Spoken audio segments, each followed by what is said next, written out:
Pessoal,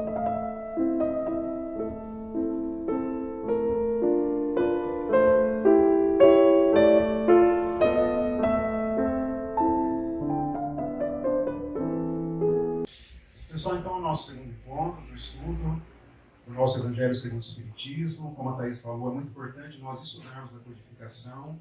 É o terceiro livro, né, a terceira grande obra do codificador, obra-prima do codificador, embora todos sejam obras-primas dele. E o Evangelho segundo o Espiritismo nós dissemos que é o núcleo da doutrina espírita. É o núcleo de todo o conhecimento espírita. A base dele está no Evangelho segundo o Espiritismo, porque o Evangelho de Jesus é o conjunto de conhecimento mais importante que nós temos, que a humanidade tem. E nós dissemos também que nós vamos estudar esse conjunto de princípios durante ainda muitos e muitos milênios da nossa existência. Porque o Evangelho é a lei divina materializada entre nós. Jesus trouxe essa lei divina por ser um Espírito puro, por ser um Espírito que tinha uma afinidade muito grande com o Pai. Jesus tinha um diálogo muito íntimo com o Pai, com o Criador. Muito íntimo.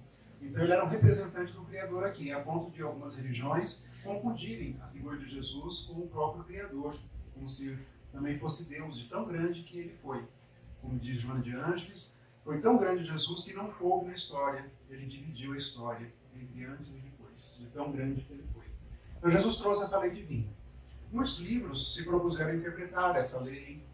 Aí nós vamos descobrir só com o Livro dos Espíritos que a lei, na verdade, está nas nossas consciências, né, no nosso espírito. Então, o Evangelho mesmo é uma interpretação da lei que está dentro de nós. E Kardec viu, então, a necessidade de fazer uma obra que contemplasse essa união entre o Espiritismo e o Evangelho de Jesus. Por isso que ele publica, então, relembrando o primeiro livro, em 1864, com aquele nome bem peculiar, o título Imitação do Evangelho segundo o Espiritismo. No ano seguinte ele modifica para Evangelho segundo o Espiritismo. Ele era incansável, ele sempre gostava de melhorar as obras. Lembrando, né, a lógica, ele publicava o Evangelho, mas ele estudava, continuava estudando o Livro dos Espíritos, continuava estudando o Livro dos Médiuns e sempre produzindo novas atualizações e conduzindo os trabalhos na Sociedade Espírita de Paris. Ele era incansável, Kardec. No ano seguinte, em 1865, publica o Evangelho segundo o Espiritismo. E a edição definitiva ele publicaria no ano de 1866, que é a que nós utilizamos hoje, que é a tradução mais famosa. Tem essa cópia aqui, como homenagem aos 140 anos do Evangelho segundo o Espiritismo. E este ano nós comemoramos 160 anos da publicação do Evangelho segundo o Espiritismo. E é um livro muito atual, né? Nós vamos lendo, eu estava lendo essa semana, relendo alguns pontos, e falei, nossa, parece que eu estou lendo um livro que foi escrito ontem, da atualidade dele, dos depoimentos dos espíritos também. Então isso é muito importante para todos nós. Então vamos iniciar aqui, né, trouxemos alguns slides como de costume.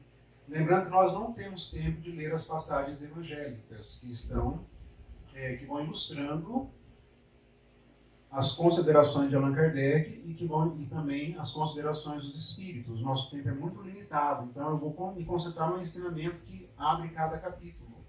Aí cada um de nós vamos lendo, relendo, né, o próprio Evangelho na fonte propriamente dita. Kardec não trabalha todas as passagens evangélicas. Isso é bom que nós coloquemos e fiquemos em mente. Ele trabalha o quê? O ensino moral de Jesus. E mesmo o ensino moral, ele não trabalha todos os princípios. Ele vai ter uma metodologia de escolher os temas centrais e trabalhar nos capítulos. É isso que ele vai fazer. Vamos entender um pouco mais a lógica dele hoje, tá? Então, no nosso primeiro encontro, nós vimos o prefácio, a introdução em capítulos 1 ao 4. Hoje nós teremos capítulos 5 ao 10. Semana que vem, capítulos 11 ao 15. No quarto encontro, 16 ao 22. E o último encontro nosso, capítulos 23 ao 28. A obra é composta de 28 capítulos. Então, nós falamos rapidamente porque é um estudo dinâmico. Então, nossos estudos têm um propósito muito claro de trazer como se fosse um mapa para nós compreendermos um pouco mais as obras do codificador. Que são obras difíceis, né? O vocabulário é difícil, a metodologia é difícil, porque são livros mais técnicos. Mas isso não significa que nós não tenhamos o esforço para entender o pensamento do codificador. Quando nós estudamos a codificação, nós estamos à procura do pensamento do codificador. Isso é muito importante, porque foi ele que criou a palavra espiritismo, ele que criou a palavra mediunidade, ele que estruturou todo o conhecimento. Então nós não podemos sair de Kardec. Então muita coisa hoje em dia, eu sempre falo, né, para que nós possamos nos alertar, que tem muitas coisas rotuladas de espiritismo que não são espíritas. Isso é muito importante que nós saibamos. Mesmo dentro do movimento espírita, tem muita coisa rotulada.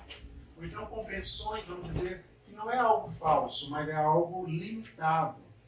Então vocês vão entender, hoje nós teremos uma exposição sobre uma parte da justiça divina, que é lá no capítulo Bem-aventurados aflitos. Então vamos entender a lógica da justiça divina. Então muitas vezes nós temos uma compreensão equivocada de algum ponto. Então isso, ir ao codificador à fonte, é eliminarmos essas contradições, esses problemas, essa falta de interpretação do pensamento do codificador. Então o estudo dinâmico tem esse objetivo de trazer um mapa, né? uma planta geral, por assim dizer, dos livros que Kardec escreveu para todos nós. Lembrando aquela fala de Emmanuel que nós colocamos, eu e a Thaís colocamos quando nós publicamos o estudo, que é preciso ler Kardec, estudar Kardec, divulgar Kardec, interpretar Kardec, viver Kardec, mais outros verbos que eu não vou lembrar que ele coloca. E ele está certíssimo, o Espírito Emmanuel. Allan Kardec, nós já dissemos algumas vezes, foi aquele francês que nasceu em Lyon, em 1804, na França.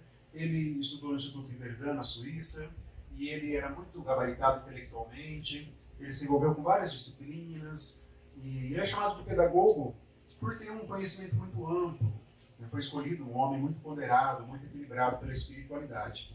E hoje, mais maduro, eu vejo como porque realmente entendo um pouco mais a espiritualidade superior de escolher um homem tão equilibrado, tão maduro nas ideias, no escrever, tão profundo como foi o codificador. Cada parágrafo dele é uma profundidade.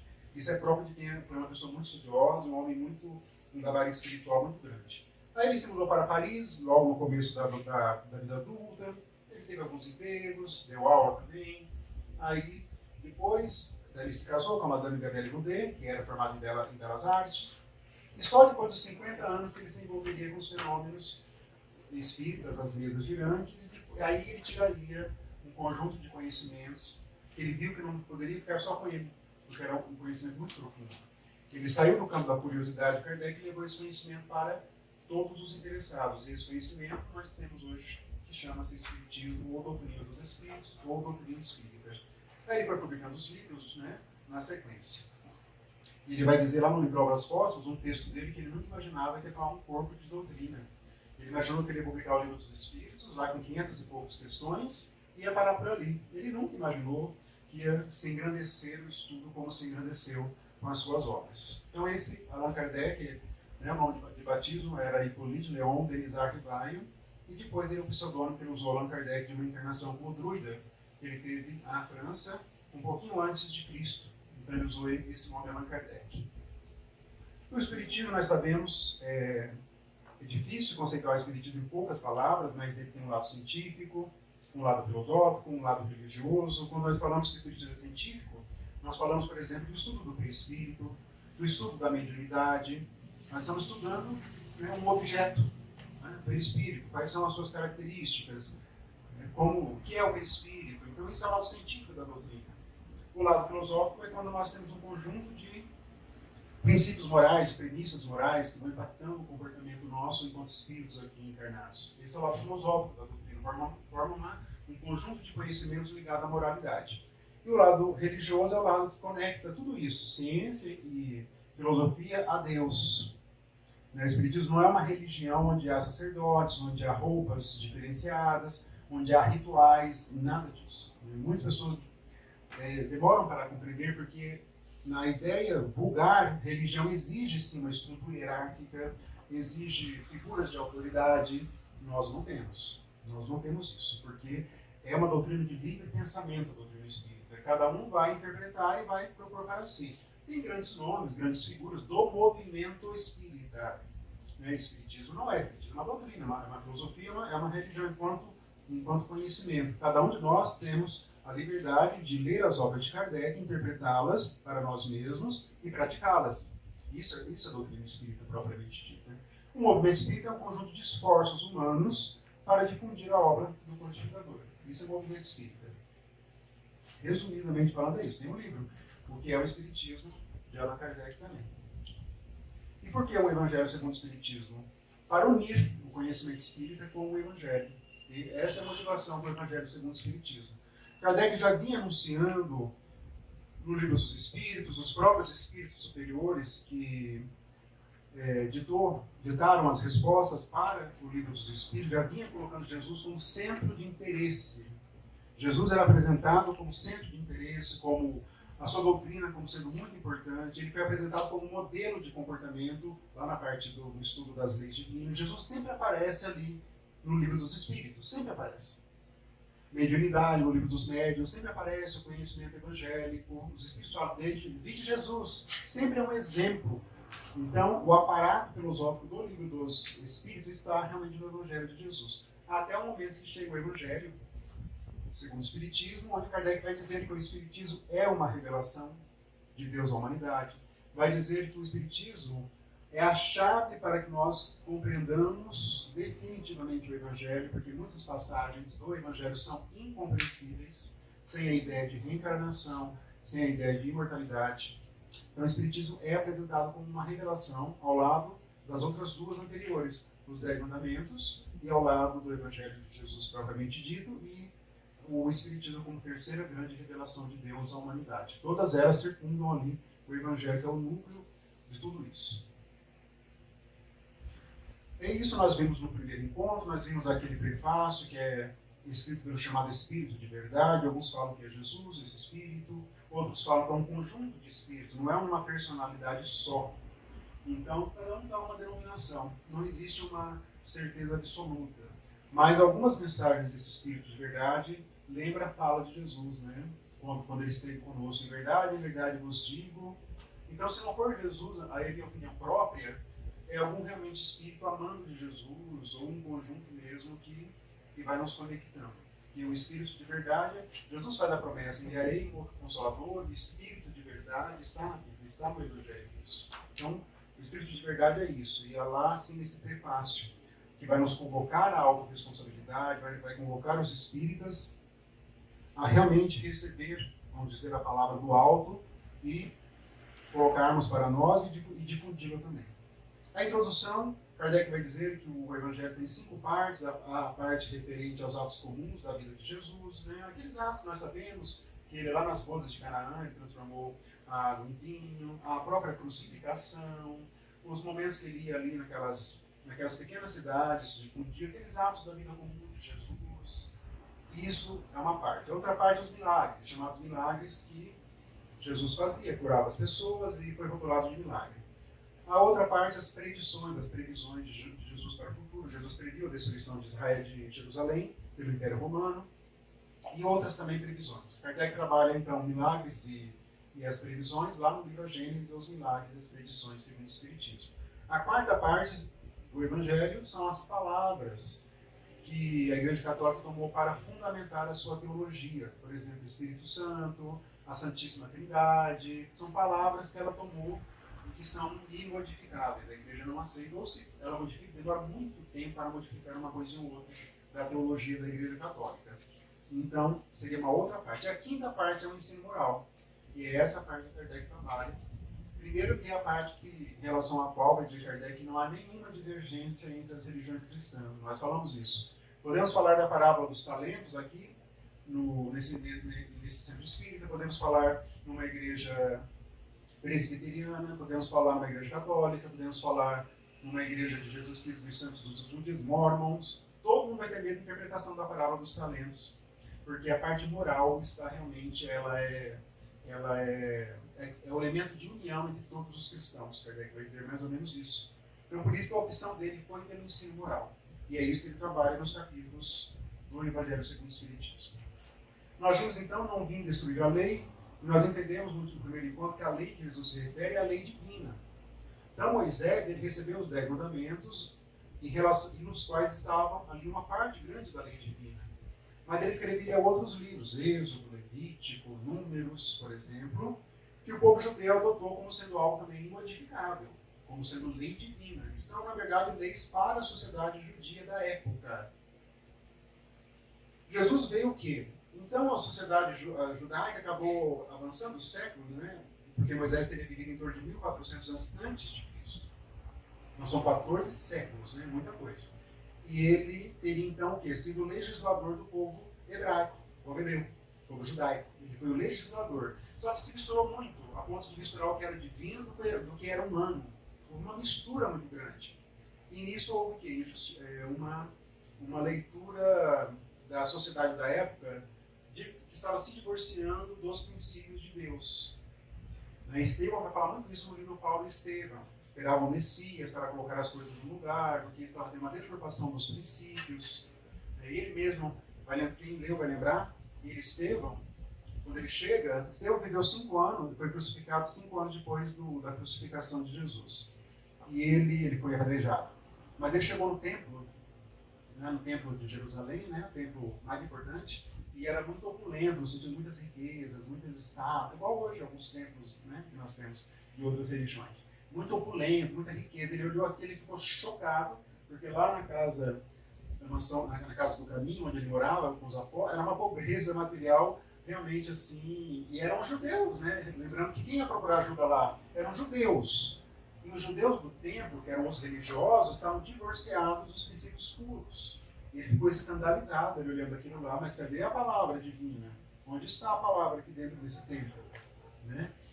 E eu lembro da Matilde, do livro Libertação, que ela foi buscar o filho dela, que foi o Papa Gregório IX, e ela fala para ele assim, Jesus não tem tempo de frequentar as catedrais suntuosas da Europa, falou para ele. Não tem tempo de frequentar as catedrais suntuosas. E que, né, Jesus teria outras preocupações, fala para o filho dela. Então, tudo isso afasta da pureza. Então, Jesus veio e trouxe, resgatou a pureza da lei, quando ele disse que não vim destruir a lei de Deus, mas ele veio revogar a lei humana que estava ali, tudo misturado na lei. E o Espiritismo faz semelhante em relação ao próprio Evangelho. O Evangelho, por sua vez, foi impregnado também de muitos princípios humanos, o Evangelho de Jesus, ao longo dos séculos. O Espiritismo veio para limpar isso e colocar o Evangelho da maneira de como ele é verdadeiramente. A pureza do Evangelho no ensino moral. Então, não vir destruir a lei tem esse propósito. O meu reino não é deste mundo, Jesus sempre usou isso como princípio, né, que a nossa vida aqui ela é um aprendizado para um depois.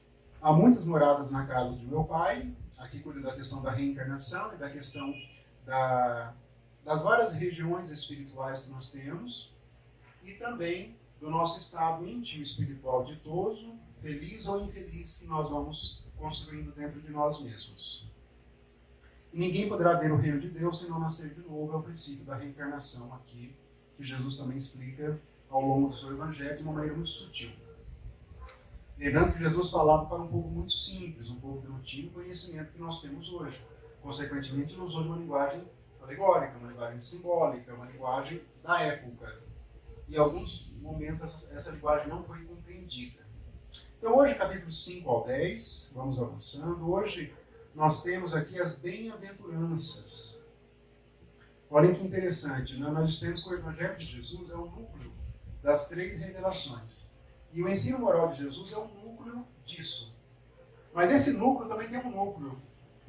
E esse núcleo são as bem-aventuranças. É o núcleo do Evangelho, são as bem-aventuranças.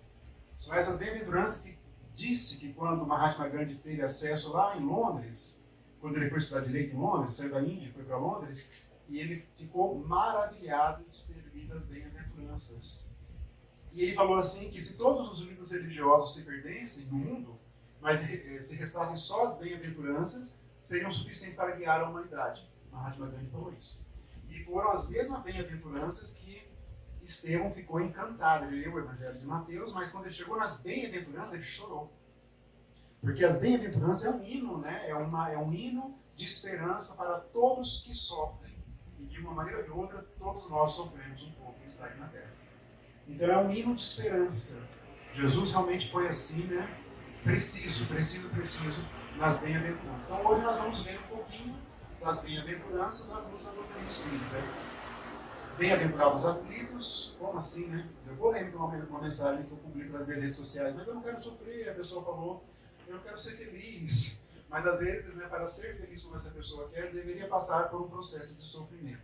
Mas ele tem que compreender a doutrina espírita. Olha que interessante a topologia, ele vai falando das bem-aventuranças, mas ele interrompe para falar do Cristo Consolador. Olha como Kardec precisa. Por quê? Ele vai falar aqui, ó, bem-aventurados os aflitos. Né? É o capítulo mais extenso do Evangelho segundo o Espiritismo. Ele para o Cristo Consolador, para consolar os aflitos. Aí ele volta para as outras bem-aventuranças. Coisa que nós não percebemos quando nós só abrimos, né, uma página ou outra. Né? Bem-aventurados os pobres de espírito, bem-aventurados que têm puro coração, bem-aventurados que são brandos e pacíficos, e bem-aventurados que são misericordiosos. Então é esse o nosso roteiro de hoje. É muito conteúdo. E antes vamos trazer os livros que eu gosto de apresentar aqui para vocês. O primeiro deles é o livro do Espíritos Diversos pelos médiuns Chico Xavier e Valdo Vieira, que é o Espírito da Verdade, o nome do livro. E esse livro são vários textos que interpretam o Evangelho segundo o Espiritismo. Cada espírito pega lá um ensinamento e vai interpretando Emmanuel, André Luiz, Meimei, Dr. Bezerra de Menezes e outros espíritos, né? Aqueles sempre ligados a Chico Xavier, né? Sempre aquele grupo de espíritos ligados a ele. Então eles vão interpretando o Evangelho segundo o Espiritismo. O outro que eu já trouxe no estudo do Livro dos Espíritos é esse aqui, As Leis Morais, do Rodolfo Caligares, que é muito bom também, uma explicação das leis morais que são reveladas no Evangelho, embora ele se prende ao Livro dos Espíritos. Um clássico da nossa literatura, que é o livro Boa Nova, do Espírito Humberto de Campos, um livro muito bonito, que são passagens evangélicas, mas são passagens que onde ele vai buscar? No plano espiritual. E algumas estão realmente no Evangelho, mas ele complementa, ele enriquece. Né? Tem aqui a passagem por exemplo, a vida um pouquinho antes de Maria Madalena, que não está nos Evangelhos, aqui é narrado. E tem também aquela mensagem sobre a morte de Judas. Jesus pede para ir buscá-lo, muito bonito também, né, que ele comete suicídio. Jesus está lá, prestes a expirar, sabe, aquele verbo expirar, prestes a desencarnar. Jesus balbucia alguma coisa e vem um anjo, né, um anjo no sentido de um espírito muito, né, de envergadura, e coloca os ouvidos. Jesus fala, vai buscar Judas, ele acabou de cometer suicídio. Fala para o anjo vai lá no vale. Então está contado esses detalhes que nós não temos, né, a não ser quem está no plano espiritual. Então, Boa Nova é um clássico da nossa literatura, né, Humberto de Campos. Aquele que a viúva e os filhos processaram o Chico para receber os direitos autorais, mas depois ele passou a grafar para o irmão X. Então, o irmão X é o mesmo Humberto de Campos também. No livro do Ney Brito Pérez, lá de São Paulo, que é o Manual Prático do Espírita, tem um subtítulo, Guia para a Realização do Autoaprimoramento com base na doutrina dos Espíritos. É muito bom porque ele dá vários caminhos, vários roteiros de quem quer realmente colocar na vida cotidiana os princípios evangélicos à luz da doutrina espírita. É muito bom. Ele explica as virtudes, os defeitos morais que às vezes nós lemos e às vezes nós não compreendemos muito bem. Eu gosto muito desse livro. Eu comprei ele quando eu fiz o primeiro ano do ESG, lá no nosso lar. E eu gosto muito desse livro. É muito bom, é um roteiro bem interessante. Nem sei se não é muito para comprar. Antigamente a livraria do nosso lar era tão rica de livros, hoje foi acabando com, não só lá, em outros lugares, né? Era riquíssimo. Lembra dessa época, o nosso lar? Nossa, eu comprei lá. Eu achava tão rica aquela livraria, né? Mas isso faz muito tempo atrás, né? Muitos anos atrás. Tempos bons. Tempos bons mesmo. A maioria eu comprei lá mesmo. Aí, como sempre, eu gosto de... Nossa, já quase 30 minutos de... Pelo amor de Deus... Hoje eu cheguei no fórum 9 horas, não passava o tempo, parece que fiquei uma semana lá. Eu gosto de iniciar o nosso estudo agora propriamente dito com uma frase. Semana passada eu trouxe uma frase do Estevão, lá do livro Paulo Estevão, sobre o Evangelho de Jesus. Agora eu trouxe uma da Alcina, que eu gosto muito, do livro Renúncia. Então lá num dado momento ela vai dizer assim, esse espírito tão extraordinário, que era um espírito que não precisava reencarnar na Terra, mas ela encarnou em benefício de um espírito determinado, que é o Carlos, para ajudá-lo no progresso espiritual dele. E ela diz assim, olha que pensamento. Isso por volta de 1650.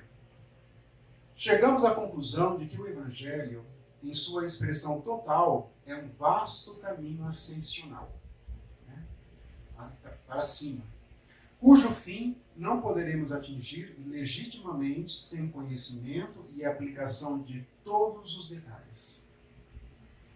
Todos. Muitos estudiosos presumem haver alcançado o termo da lição do Mestre com uma simples leitura vagamente raciocinada. Eu li, entendi. Amar a Deus sobre todas as coisas, ao próximo, assim, tudo bem, entendi perfeito. Isso, contudo, é erro grave. A mensagem do Cristo precisa ser conhecida, que é o que nós estamos fazendo aqui, meditada, que é um processo íntimo, um processo de introduzir na nossa retina espiritual, sentida aí a parte do coração, a parte mesmo, e finalmente vivida, colocada em prática. Em todos os detalhes. Então esse é o roteiro do Espírito que não precisava encarnar aqui na Terra, mas ele pediu, para que ela viesse em missão individual. Ela tentou, os superiores dela, onde ela estava lá numa região espiritual muito superior, dizendo que era impossível descrever em linguagem humana a colônia espiritual que ela habitava. Não era nem aqui no nosso sistema solar, em outro sistema solar, na nossa galáxia. E ela pediu para o superior dela, mas eu preciso encarnar em favor de um amigo espiritual. Mas ela falou, sim, você não precisa.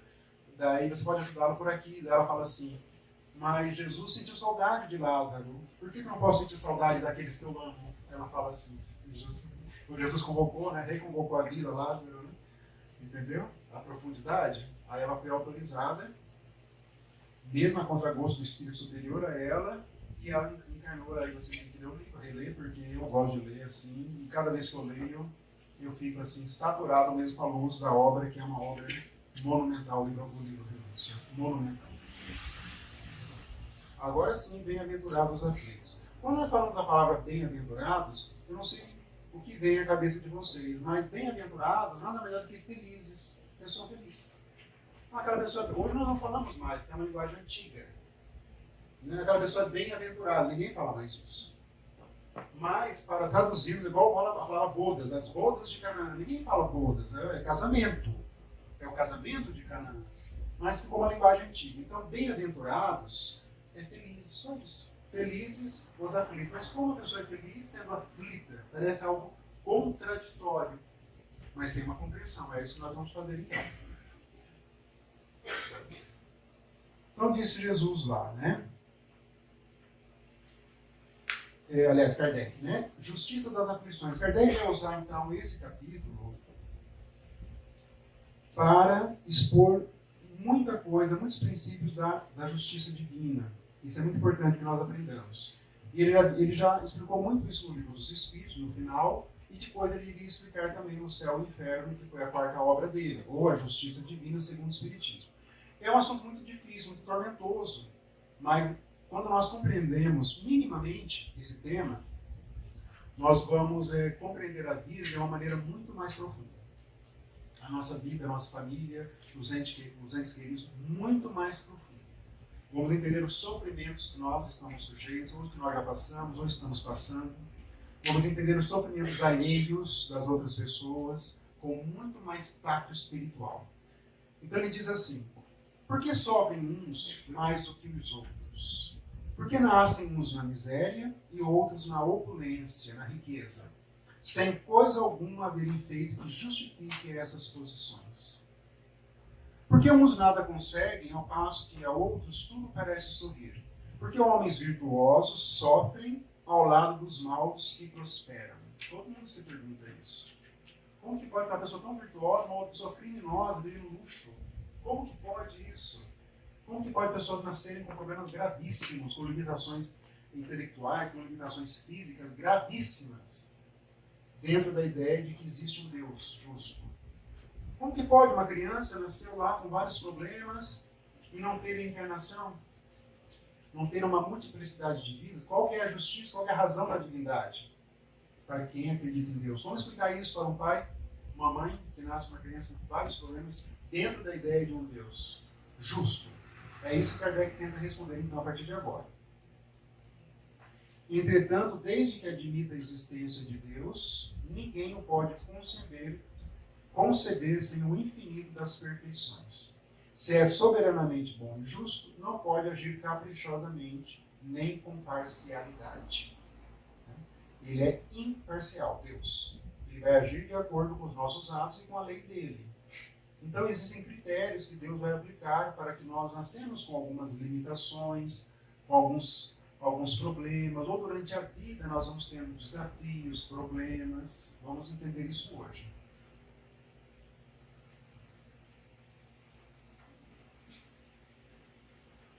Logo, as vicissitudes da vida, vicissitudes são acontecimentos que nos trazem uma experiência, nos trazem uma dor, nos trazem um aprendizado. Isso são vicissitudes da vida, os acontecimentos.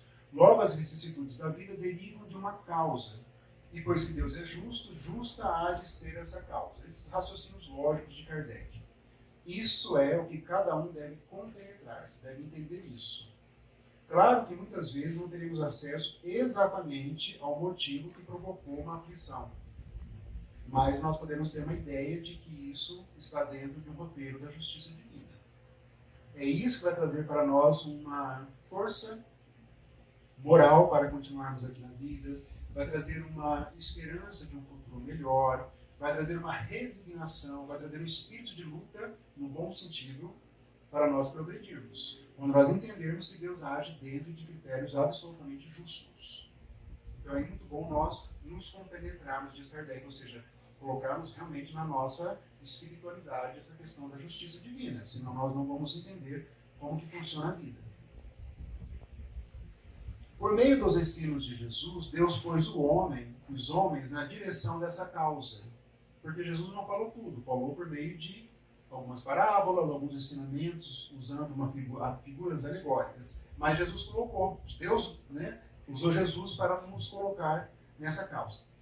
E hoje, julgando-os suficientemente maduros para compreender essa causa, lhes revela completamente a aludida causa, que causa os sofrimentos, por meio do Espiritismo. O Espiritismo tem esse papel de nos mostrar, então, a justiça divina. Só com o Espiritismo que houve uma compreensão muito exata da justiça divina. Outras religiões antigas trabalham com ideias de encarnação, ou com ideias de que realmente temos alguns atos da vida passada que vão nos condicionar, mas trabalham com ideias limitadas. Por exemplo, na Índia, tem aqueles Dalits, que é uma camada social de pessoas que nasceram e estão destinadas para o sofrimento, para a pobreza.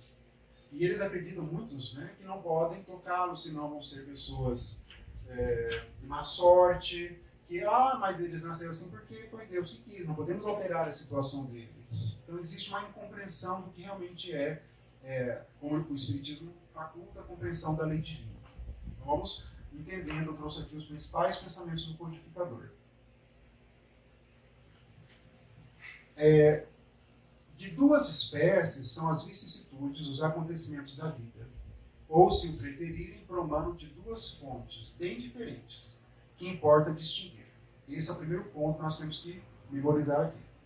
Umas têm sua causa na vida presente, outras fora desta vida.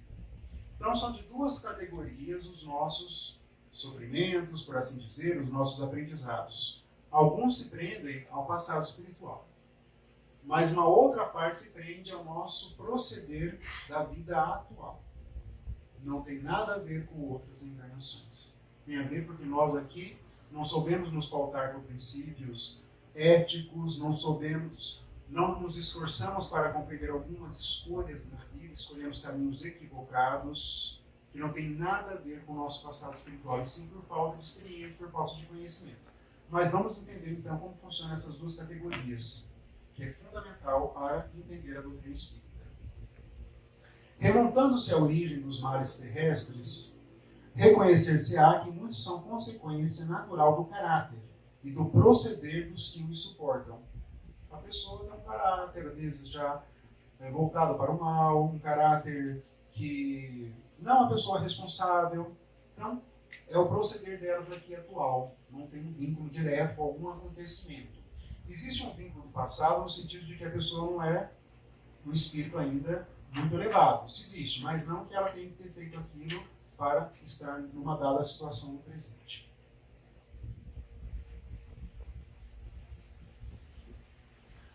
Quantos homens caem por sua própria culpa? Quantos são vítimas de sua imprevidência, de seu orgulho e de sua ambição? São os defeitos morais que nós temos. Nós vamos caindo por meio de um comportamento equivocado, uma falsa leitura da nossa realidade. Quantos se arruinam por falta de ordem, de perseverança pelo mal proceder, ou por não terem sabido limitar os seus desejos. Quando eu tinha mais ou menos 20 anos, eu queria ter um carro. Eu nunca tinha tido um carro. E eu vi pessoas mais velhas comprando um carro, eu queria ter um carro, mas eu não ganhava tão bem para ter um carro como eu gostaria. Estava no começo da faculdade. Aí eu resolvi financiar um carro. Na época, eu lembro disso, né? Foi a pior coisa que eu fiz.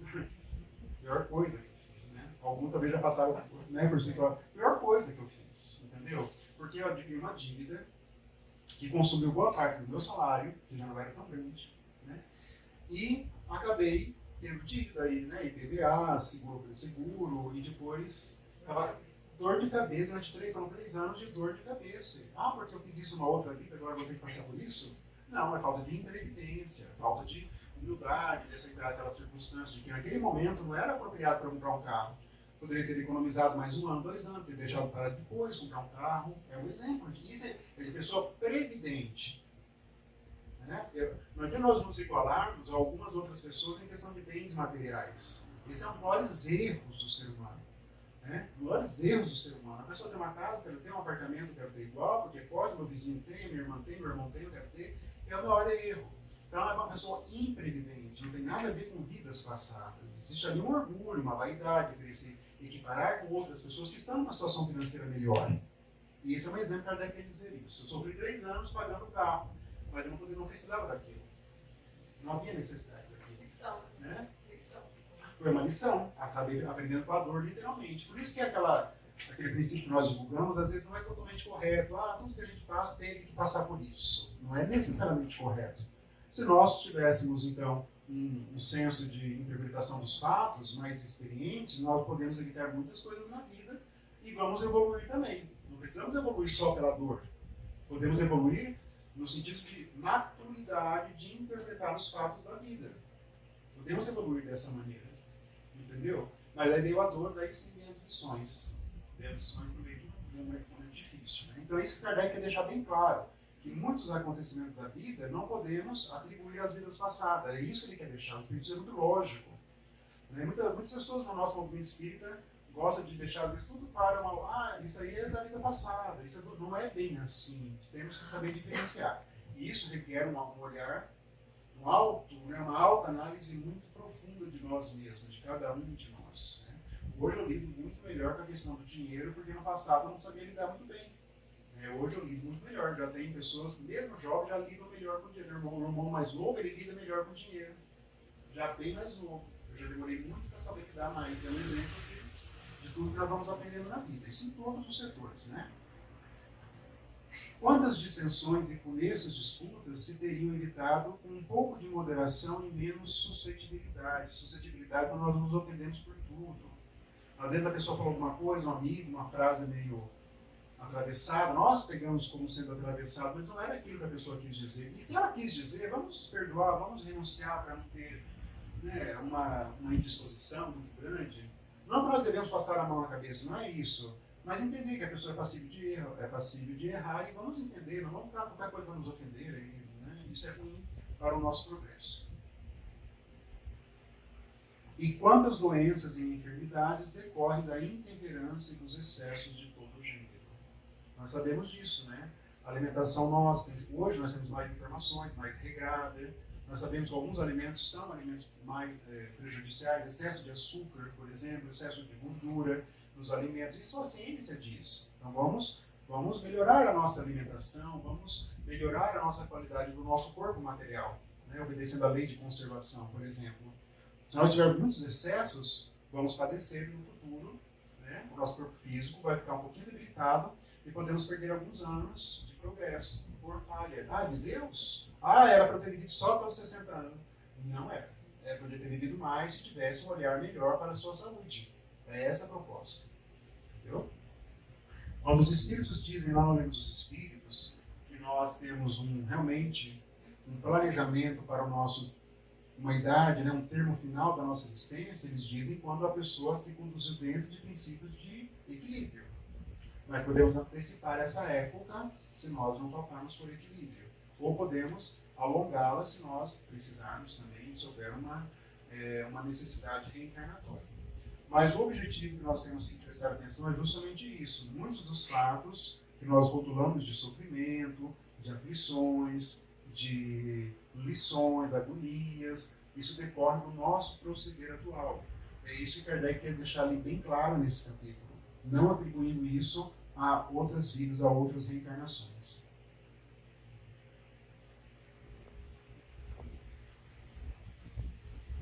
Interroguem friamente suas consciências, todos os que são feridos no coração, pelas vicissitudes e decepções da vida.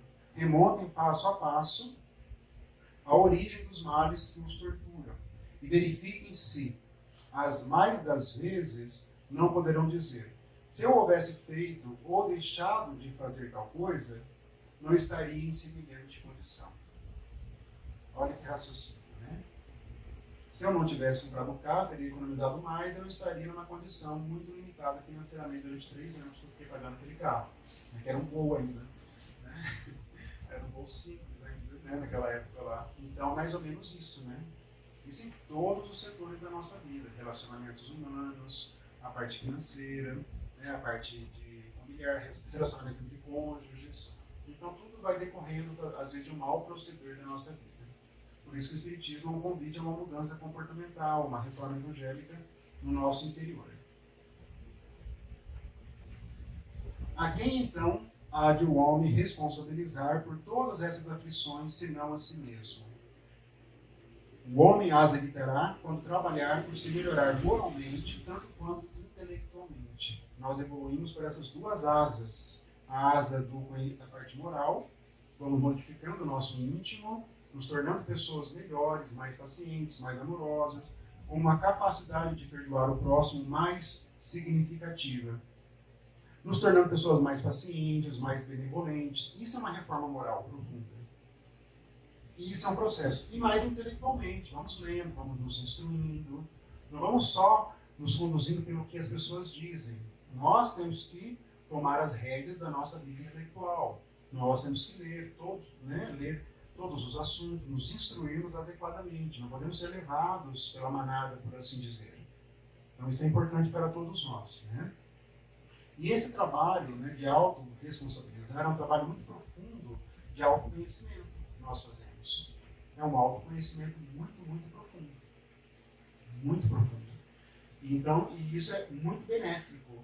Vamos nos conhecendo, né, e vamos trilhando um caminho melhor na nossa existência, um caminho mais equilibrado, colocando as nossas intenções, os nossos desejos dentro de um processo de equilíbrio espiritual. Isso é muito importante para todos nós. Então esse é o primeiro ponto das causas das nossas aflições, decorre do nosso comportamento atual. A lei humana atinge certas faltas e as pune. Pode então o condenado reconhecer que sofre a consequência do que faz. Mas a lei não atinge nem pode atingir todas as faltas, incide especialmente sobre os que trazem prejuízo à sociedade, e não sobre os que só prejudicam os que as cometem. Ele quer dizer o seguinte: as leis humanas, elas vão geralmente punir uma pessoa que comete um ato contra uma pessoa, contra algo, contra uma instituição. Uma pessoa que rouba, que furta, por exemplo, comete um delito de natureza violenta, ela vai pagar, ela vai responder perante o processo, perante o Poder Judiciário. Mas tem faltas que nós cometemos contra nós mesmos, é isso que quer dizer, e que a lei não alcança, nem deveria. É chamado foro íntimo, é isso que ele quer dizer, né? E isso só prejudica nós mesmos. A lei divina vai atuar aí nesse caso, só nós mesmos. Deus, porém, quer que todas as suas criaturas progridam e, portanto, não deixe impune qualquer desvio do caminho reto. Deus nos convoca para o caminho reto em todos os momentos da nossa vida. E muitas vezes essa convocação se dá por meio do quê? Da dor, da aflição. Aquele ditado realmente é válido, de que se nós não evoluirmos pelo amor, nós vamos evoluir pela dor. Esse é válido. Esse é válido. Então Deus nos convoca. E lembrando sempre algo, abrindo parênteses, a questão da dor, das aflições, nós rotulamos assim. Vamos lá para os livros do André Luiz, por exemplo. Quando os espíritos superiores falam de aflição, de sofrimento, eles não usam essas palavras. Nunca usam. Usam processo de aprendizados, estão numa situação mais dolorosa, mas necessária para o progresso. Sempre vão usar uma maneira de que todas essas circunstâncias que nos provocam dor, são necessárias para o nosso progresso, para o nosso ajuste. sejam elas de origem passada ou de origem atual. Isso é muito importante que nós fixemos, né, na nossa mente.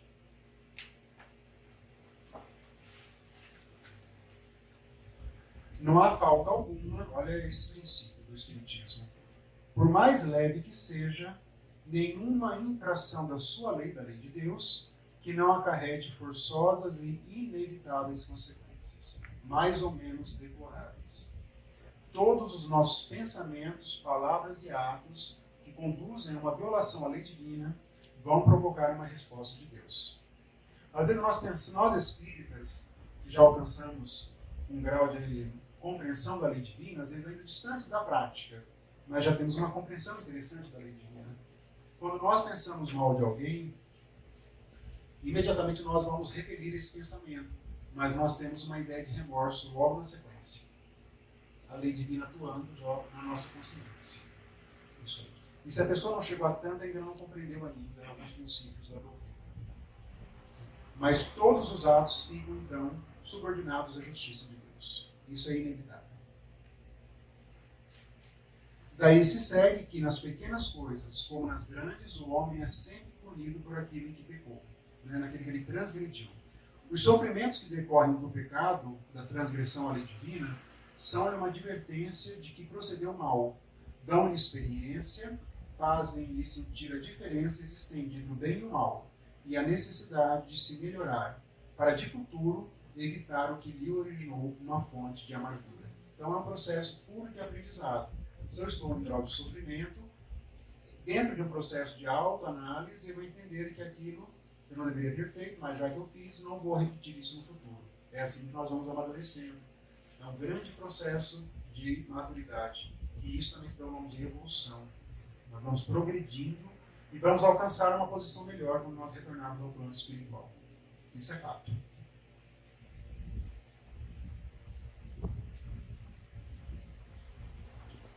Entretanto, a experiência, algumas vezes, chega um pouco tarde, quando a vida já foi desperdiçada e turbada, quando as forças já estão gastas e sem remédio o mal. O que acontece? A pessoa tem um proceder muito ruim, muito dirigido para o mal durante toda a vida, e ela acaba perdendo. O que acontece, então, com ela?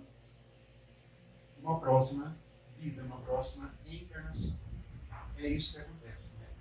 É a beleza da doutrina espírita, nesse momento aqui. Contudo, também para o homem, após a noite do túmulo, brilhará o sol de uma nova vida, em que lhe será possível aproveitar a experiência do passado e suas boas resoluções para o futuro. Olha como a beleza, né, poética de Kardec da doutrina espírita. Então a pessoa olha assim, faltou, hoje nós somos espíritas, eu quando vejo fatos muito graves, né, de uma pessoa que praticou, eu já olho esse lado da justiça divina. Realmente as pessoas vão ter que ter um despertar espiritual numa outra existência, começar ali no plano espiritual. Mas o resgate vai se dar aqui. Né? Quando nós imaginamos, André Luiz tem um caso bem simples, bem conhecido de todos nós. Aquele médico que não se pautou pelos princípios, embora não foi nenhum criminoso, perante a lei humana, mas foi criminoso perante a lei divina, no sentido de negligência espiritual. E nesse sentido vamos interpretar o André Luiz, médico. Ele retorna ao plano espiritual sem conquistas espirituais. E ele passa por aquele momento no umbral, que ele fica em torno de 8 anos a 9 anos no umbral. Mas quando ele fica nesse tempo, ele está reparando o mal, a negligência? Não. Não é o momento de reparar, é o momento de cair, uma linguagem bem vulgar, de cair na consciência, entendeu? O momento de sofrimento que nós passamos em regiões de sofrimento, não estamos reparando a lei divina. Não estamos. Nós estamos nos acertando conosco mesmo, nos equilibrando para que a reparação se dê no futuro.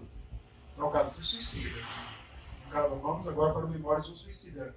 Camilo Castelo Branco, aquele escritor português, comete suicídio, vai para o Vale, uma região que ele chama de Vale dos Suicidas. Ele fica um tempo, ele é resgatado, ele vai ser preparado para uma próxima encarnação.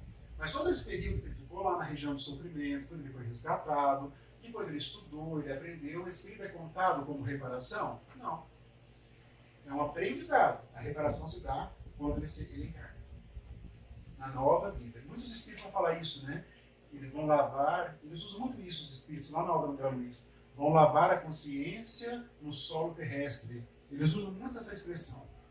Então, o momento no plano espiritual é um momento de encontro conosco mesmo, é um momento, sim, de aprendizado, é um momento de sopesar as nossas ações enquanto nós nos encontramos aqui. Esse é o momento de tomar novas deliberações para o futuro.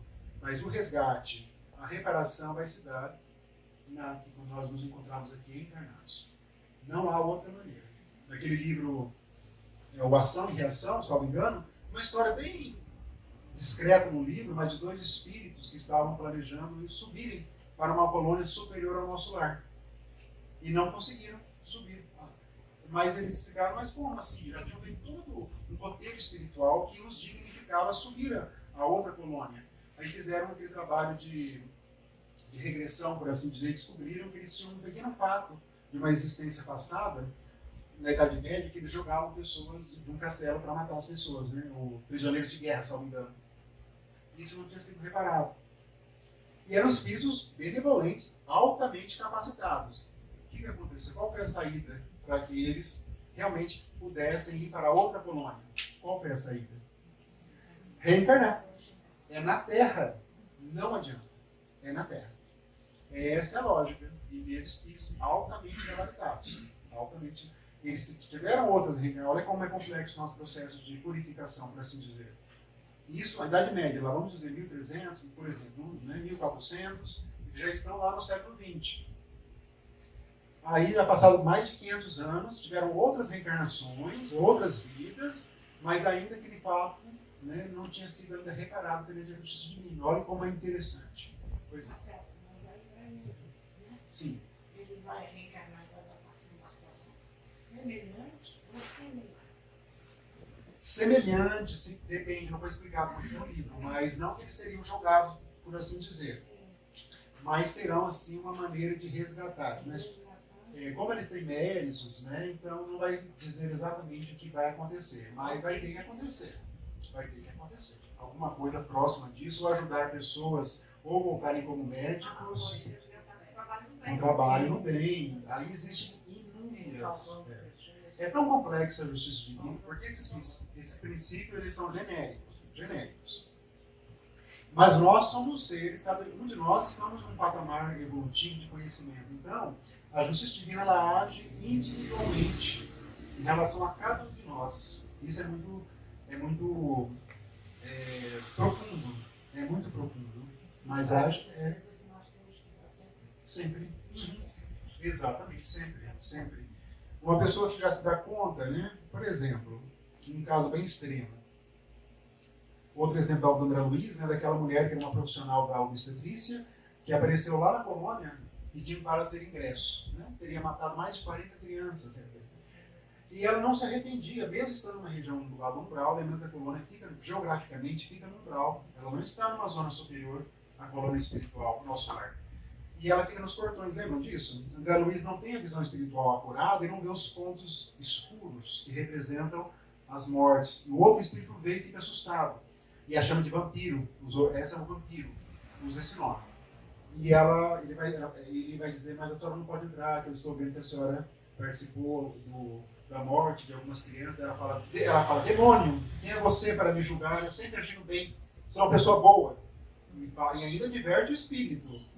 Ela não tinha nenhum grau de arrependimento. Mas supondo que ela tivesse um arrependimento aqui ainda enquanto encarnada, ela conheceu a doutrina espírita, por exemplo, alguém falou para ela leu o Evangelho segundo o Espiritismo e ela se dá conta que ela cometeu. O que ela pode fazer? Ela pode participar como voluntária no hospital, de crianças queimadas, aqui tem no HU, por exemplo. É uma maneira dela começar a reparar o que agora, como vai ter a reparação, de que maneira, é só a justiça divina.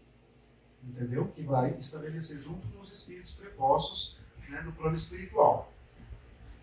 Outro caso da justiça divina bem complexo está no sexo destino, que existe um tribunal de espíritos superiores, e é uma instituição voltada para os desequilibrados da área da sexualidade. É uma parte bem profunda do livro, bem complexa e bem profunda do livro Sexo e Destino.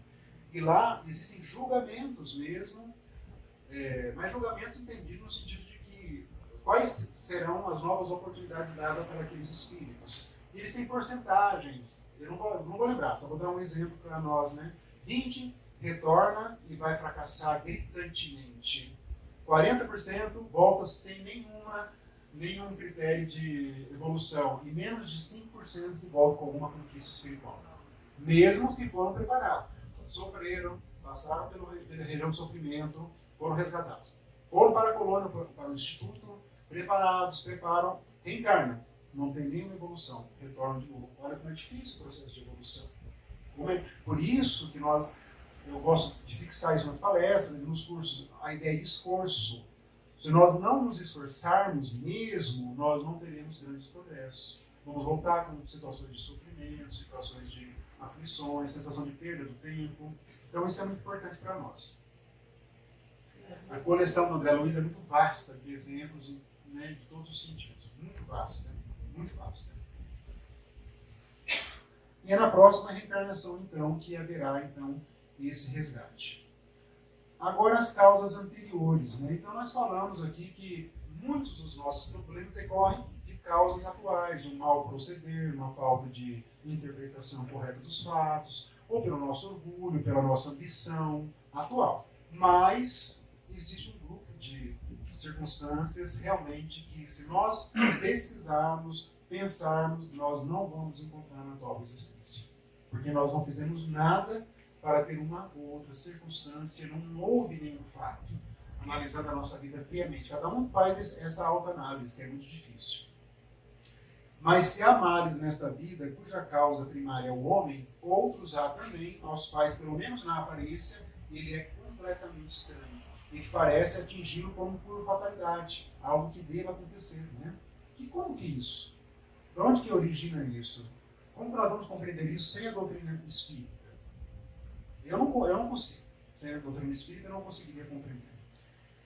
Tal, por exemplo, a perda de entes queridos e dos que são o amparo da família. Todo mundo tem um conhecido, né?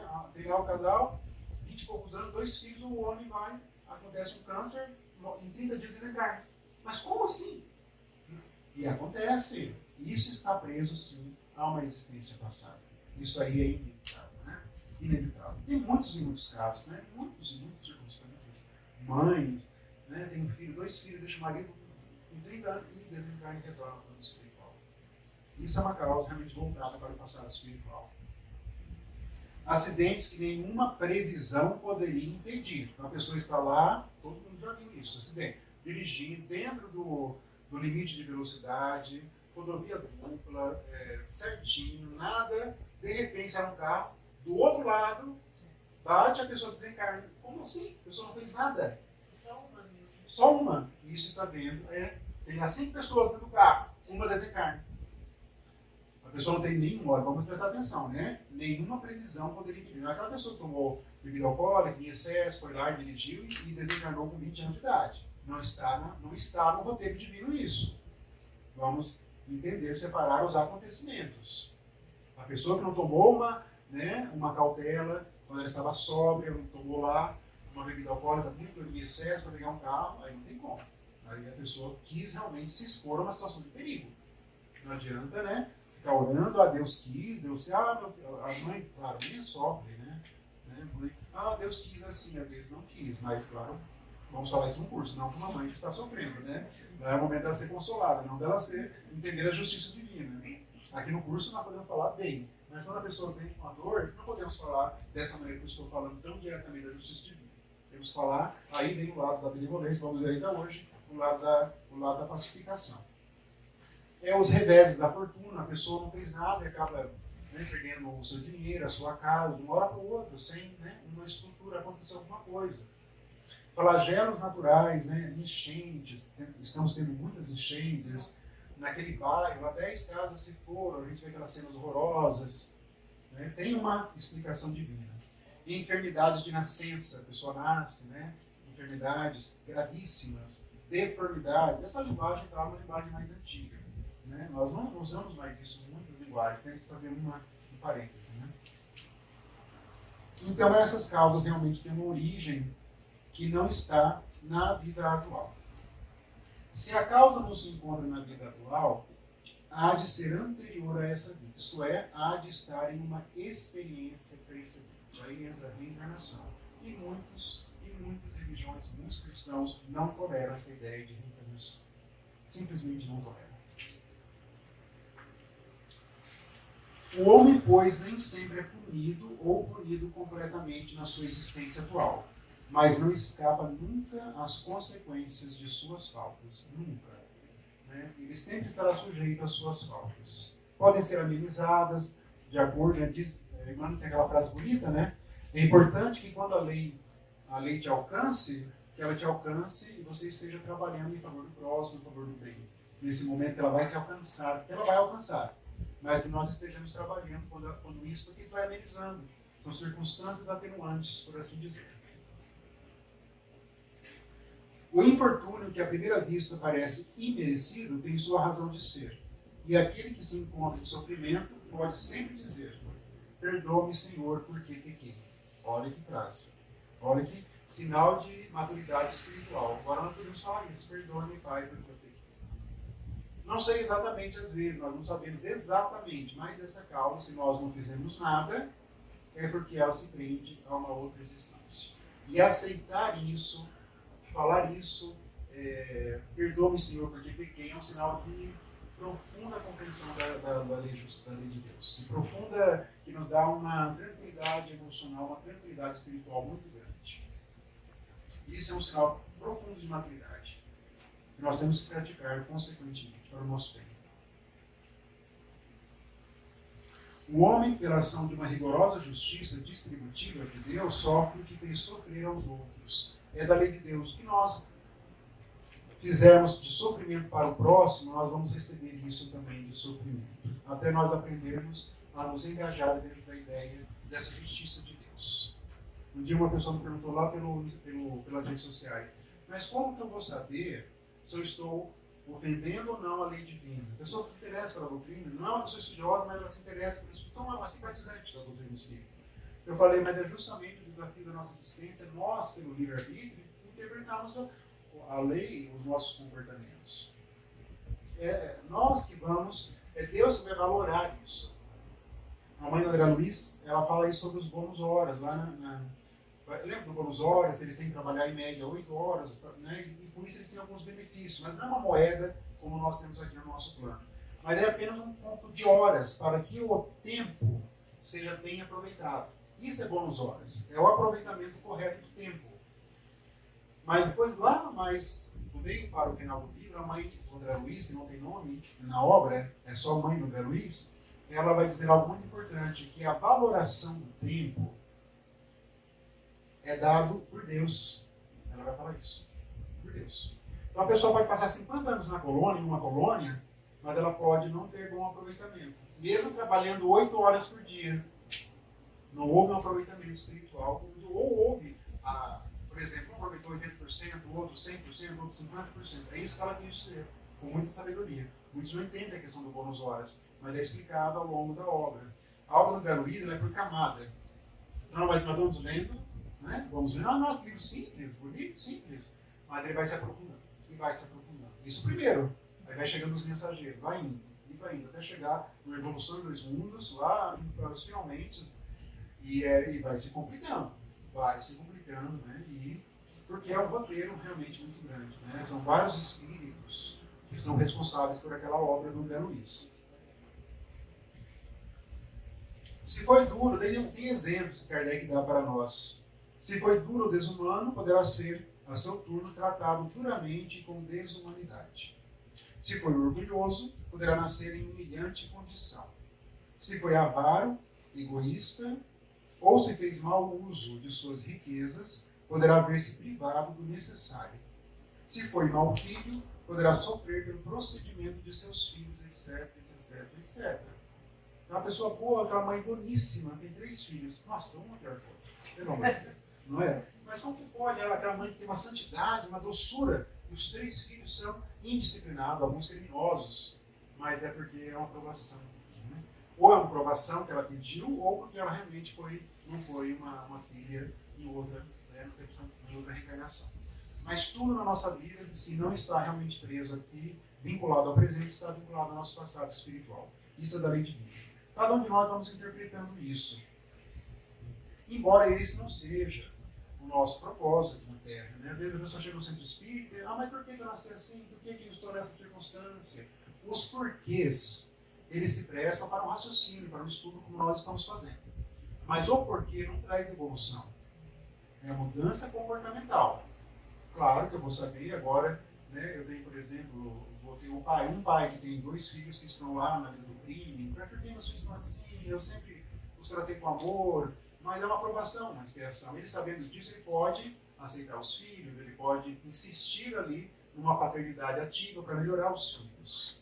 E não abandoná-los, como alguns, né, por exemplo, lavar as mãos. Mas eu já fiz tudo que estava ao meu alcance agora, e ele que se queira. Entendeu? Então tem vários casos, circunstâncias que vão nos trazendo um colorido especial aqui para a nossa vida. Jamais deve o homem esquecer que se acha em um mundo inferior. Isso é um fato. Aqui não existem anjos encarnados. Raramente um encarne como Alcione e um espírito puro como Jesus, então, pelo visto, nunca mais vai acontecer. Ao qual somente as suas imperfeições o conservam preso. Já pararam para pensar? Aqui é um plano de provas e expiações. Mas por que eu estou aqui? Porque eu tenho imperfeições que me prendem a esse plano. Todos nós aqui. Todos nós. E que só de si depende não voltar a este mundo, trabalhando por se melhorar. É mais uma fala que nos remete à reforma íntima, à autoevangelização, né, a reforma, o guia para a realização do autoaprimoramento, tudo isso. Tudo nós vamos caindo nessa questão aqui, trabalhando para nos melhorar. Porque assim nós não retornaremos a esse planeta, ou se nós retornarmos, em melhores condições, por assim dizer. Temos que ser aqueles completistas, lá do Missionários da Luz, lembra dessa denominação? Aqueles que conseguiram êxito pleno dentro daquilo que era planejado. Então, os completistas, muito raros, mas eles existem. Podemos ser um desses, nos candidatarmos para ser um desses completistas.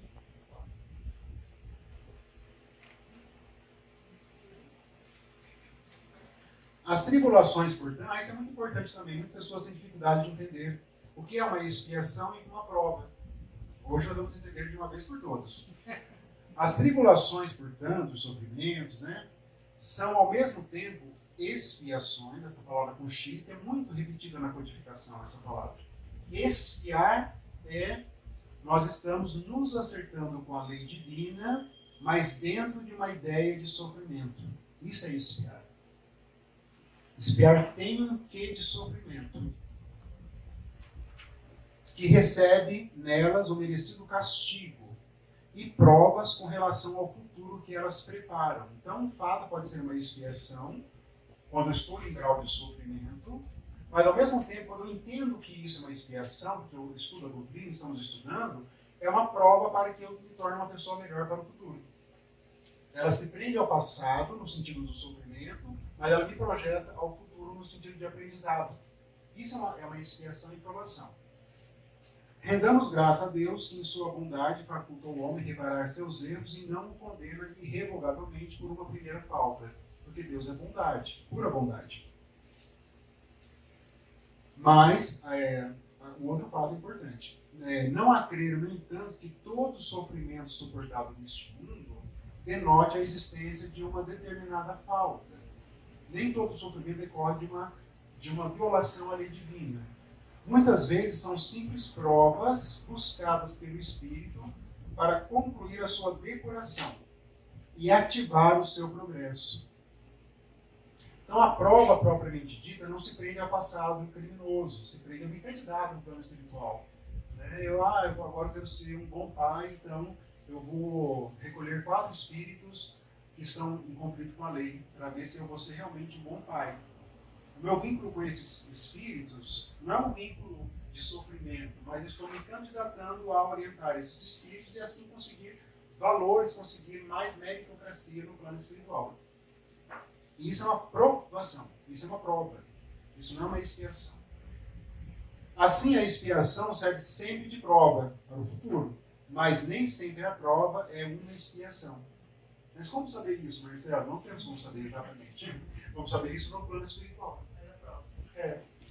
A dona Sueli Caldachuba tinha uma palestra, Ela deu essa lá no nosso lar, há muito tempo atrás. Ela falou, ela deu uma explicação muito bonita de expiação, provação, com vários, ela exemplificava, lembra da dona Suelical da Schubert? Aí no final ela falou, mas gente, não tem como saber o que é uma expiação, o que é uma provação. É muito difícil. Não é que não tem como, é muito difícil. É muito difícil. É uma linha tênue. Você viu muito espírito dizendo tudo. É expiação. Não é. Expiação. Não é.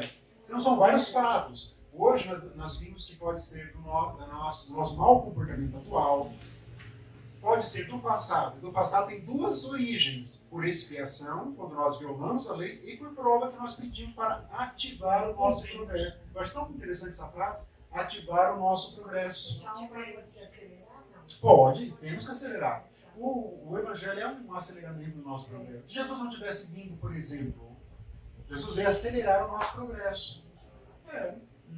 Claro, temos que acelerar. Né? O progresso tem mais serenidade. Concordo plenamente com você. Tem mais serenidade na prova. Está sofrendo. Concordo. E é dito isso também, que ela é bem lembrada que ela falou. Bem lembrado, um requisito para nós identificarmos, geralmente a aprovação, por mais que cause sofrimento, mas é algo mais pacificado no nosso é para o bem, é mais pacificado. É um indício de que pode ser apenas, né, realmente uma prova que nós pedimos. E todos nós que estamos aqui encarnados, temos um conjunto de provações na vida e um conjunto de expiações, porque estamos num plano de provas e expiações. Todos nós temos. Mas é muito importante nós compreendermos isso para que nós tenhamos essa maturidade espiritual perante a vida. E não colocar tudo a causa do passado, tudo é expiação. Eu sofro. Não. Então nós temos que ter. O atribuir aos espíritos, né? Aqui nem se falou ainda da influência espiritual. Por quê? Tem uma motivação. Porque a influência espiritual, nós alimentamos com as nossas imperfeições. Nós que vamos alimentar. Não é nem o momento de falar ainda das influências espirituais. Porque muitas pessoas chegam a cada espírito na inocência de acreditar que os espíritos estão fazendo mal para ela.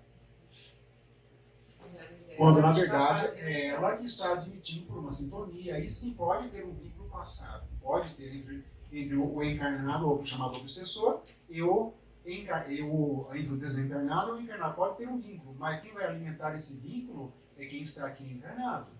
Se ela tiver um bom procedimento, um bom agir, uma conduta evangélica dentro de uma ideia de esforço, ela não vai ser atormentada pelos espíritos. Isso é o princípio. Não teríamos a ajuda dos protetores. Estamos nos sintonizando com eles. Eles é um outro ângulo. Exatamente isso. Nossa, direto. Tem espíritas antigos que pensam assim. Também. Entendeu? Então coloca o nome de uma pessoa numa reunião mediúnica, achando que por si só, ou colocar o nome, já vai libertar a pessoa do seu sofrimento. O espírito Alexandre, lá no Missionários da Luz, ele fala, é muita infantilidade acreditarmos que vínculos antigos entre dois espíritos vão se dissolver de uma hora para outra. Ele fala, é muita inocência isso. Nem ele, que é um mentor altamente gabaritado, para quem não se lembra, o espírito Alexandre, ele dirigia grupos mediúnicos, e um especialmente que é mencionado lá no Missionários da Luz. Era um espírito muito capacitado. E ele via vários casos de obsessão. E ele falava, não, vamos resolver isso em 1 ou 2 ou 10 reuniões mediúnicas. Demanda tempo, demanda mudança comportamental, sintonia daquele que está obsediado. Claro que nós não devemos renunciar ao trabalho mediúnico, não é isso, mas entender que ele tem as suas limitações. O seu tempo, e cada um vai ter que se acertar com a justiça divina. Isso é inevitável, não é para todos. E o processo de obsessão, no fundo, fazendo um gancho com o nosso encontro de hoje, é um processo de ajuste dentro da ideia de justiça divina.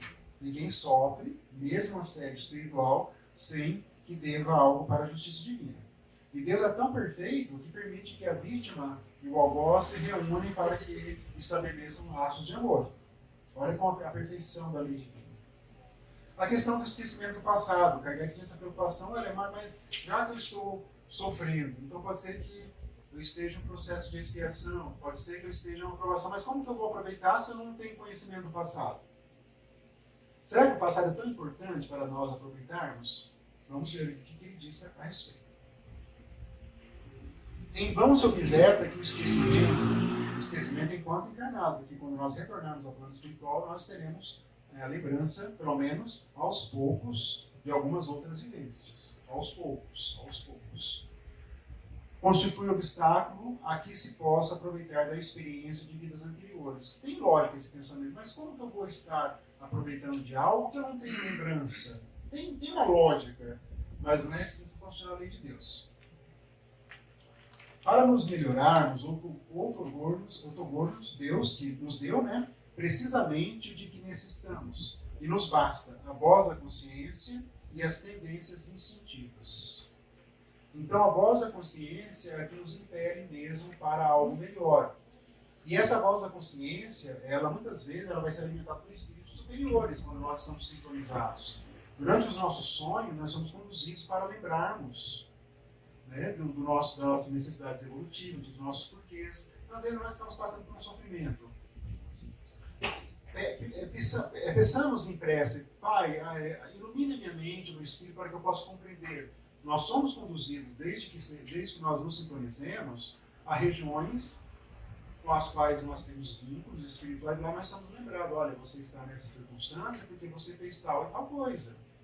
Existe esse processo de comunicação, é isso que é a sintonia. É aquele exemplo do livro, já falamos aqui do Memórias do Suicida, bem secundário, que ele, não é a história principal, é uma história bem acessória ali, que tinha uma moça estava encarnada e eles precisavam conseguir uma mãe para o espírito suicida. E era algo bem assim, necessário, era uma urgência premente, ele precisava reencarnar ali nos próximos dias, esse espírito suicida. Mas não tinha uma mãe, uma candidata. Ele não tinha nem o mérito, nem um espírito que pudesse recebê-lo. Mas foi convocada uma moça, em um sonho, estava encarnada, uma moça de menos de 20 anos, e foi convocada para que ela pudesse recebê-lo como filho. E ela falou, mas como? Eu não sou nem casada. Falou para os espíritos. Mas ele falou, isso não é relevante para elas. Isso nós estamos falando da década de 30. Olha vocês mulheres, né? As mulheres sempre foram exigidas mais na questão de casamento, na questão de ter um marido, né? Mulheres sempre foram exigidas nesse sentido, desde sempre. Imagina isso na década de 30. E ela falou assim, não, mas eu não vou aceitar, não posso. E nasceria com todos os problemas que você pode imaginar, problemas de natureza intelectual, problemas físicos. Era mãe solteira e com todos os problemas físicos de uma criança, imagine isso. Não vou aceitar isso. Não vai? Não. Ah, então vem aqui nessa sala, vamos mostrar um pouco do seu passado espiritual para você. Aí chamou. Daí os espíritos que estavam assistindo ouviram-se gritos dela, quando ela viu, eles produziram um aparelho, né, que projeta da consciência, e ela vai vendo ali os fatos. Ela deu um grito quando ela viu o que ela tinha feito, não foi falar. E na hora ela aceitou em receber, com muito bom grado, como mãe solteira, uma criança com todos os problemas possíveis, isso na década de 20, na década de 30. Porque ela tinha, né, justamente isso, né, e quando ela ia reencarnar, as tendências, né, essa voz interior ia comunicar dessa necessidade. Então, quando ela voltou para o corpo físico, ela não teve lembrança exata, mas no momento dela engravidar, com certeza surgiria alguma reminiscência, alguma leitura de tudo isso. A vida é complexa, né? É bem complexa. Você viu uma amiga que só adotou 4 filhos, dos 4? Comprou. Verdade. Ela só procurava você. É um espírito, E mas ela refez, ela refez todos. é um espírito, Até fisicamente. é um espírito mais destacado. Ela simples. Ele não deu nada, você não acredita. Não, total. Tem aquela enfermeira, aquele caso, um caso que vocês viram, aquela síndrome que a criança ela sem os braços, sem os membros, sem os braços e sem as duas pernas. Tem aquele australiano famoso, não sei se eu não li o livro dele, ele é fantástico, né? Ele é missionário de uma igreja, né? Mas enfim, não é ele, é um outro caso parecido. E a mãe foi na Alemanha. E é naquele programa que passava, lembra? Chama assim, Meu Corpo, Meu Desafio. O nome do programa. Meu Corpo, Meu Desafio. Ele nasceu sem os dois braços e as duas pernas. Olha que expiação, né? Suicida, provavelmente. E a mãe dele não quis, a mãe biológica. E a enfermeira que participou do parto o adotou. Ela já tinha outros 4 filhos. E apareceu daí, eles vão lá, o programa, tipo um reality show, né? E fazem lá algumas semanas. E ela tinha um olhar, eu fiquei reparando, ela tinha um olhar para ele. E ele falava que a presença dela acalmava. Ele falava, acalmava. um olhar assim altamente espiritual. E ela já tinha criado, ela era mais velha, um pouquinho mais velha, ela já tinha uns 3 filhos, 3 ou 4, uma família alemã, estruturada financeiramente, Alemanha, um país riquíssimo. E ela o cuidava de uma maneira assim, tão especial, o vínculo dos dois aí espiritual, e ele provavelmente é um suicida. E enfim, né, são as circunstâncias da vida. Né? Circunstâncias da vida. E motivos de resignação, então. Quando nós falamos de resignação na doutrina, quer dizer que nós estamos aceitando um problema, mas ao mesmo tempo tomando medidas para melhorar a nossa vida. Isso é resignar perante a doutrina espírita. Por essas palavras, bem-aventurados os aflitos, pois que serão consolados. Jesus aponta a compensação que hão de ter os que sofrem e a resignação que leva o padecente, o que sofre, a bem dizer do sofrimento como prelúdio da cura. Né? O início, todos nós que sofremos, nós temos, nós espíritas, uma certeza. Um dia o sofrimento vai acabar. Nós temos isso conosco. E, consequentemente, quando acabar, nós teremos, a depender do nosso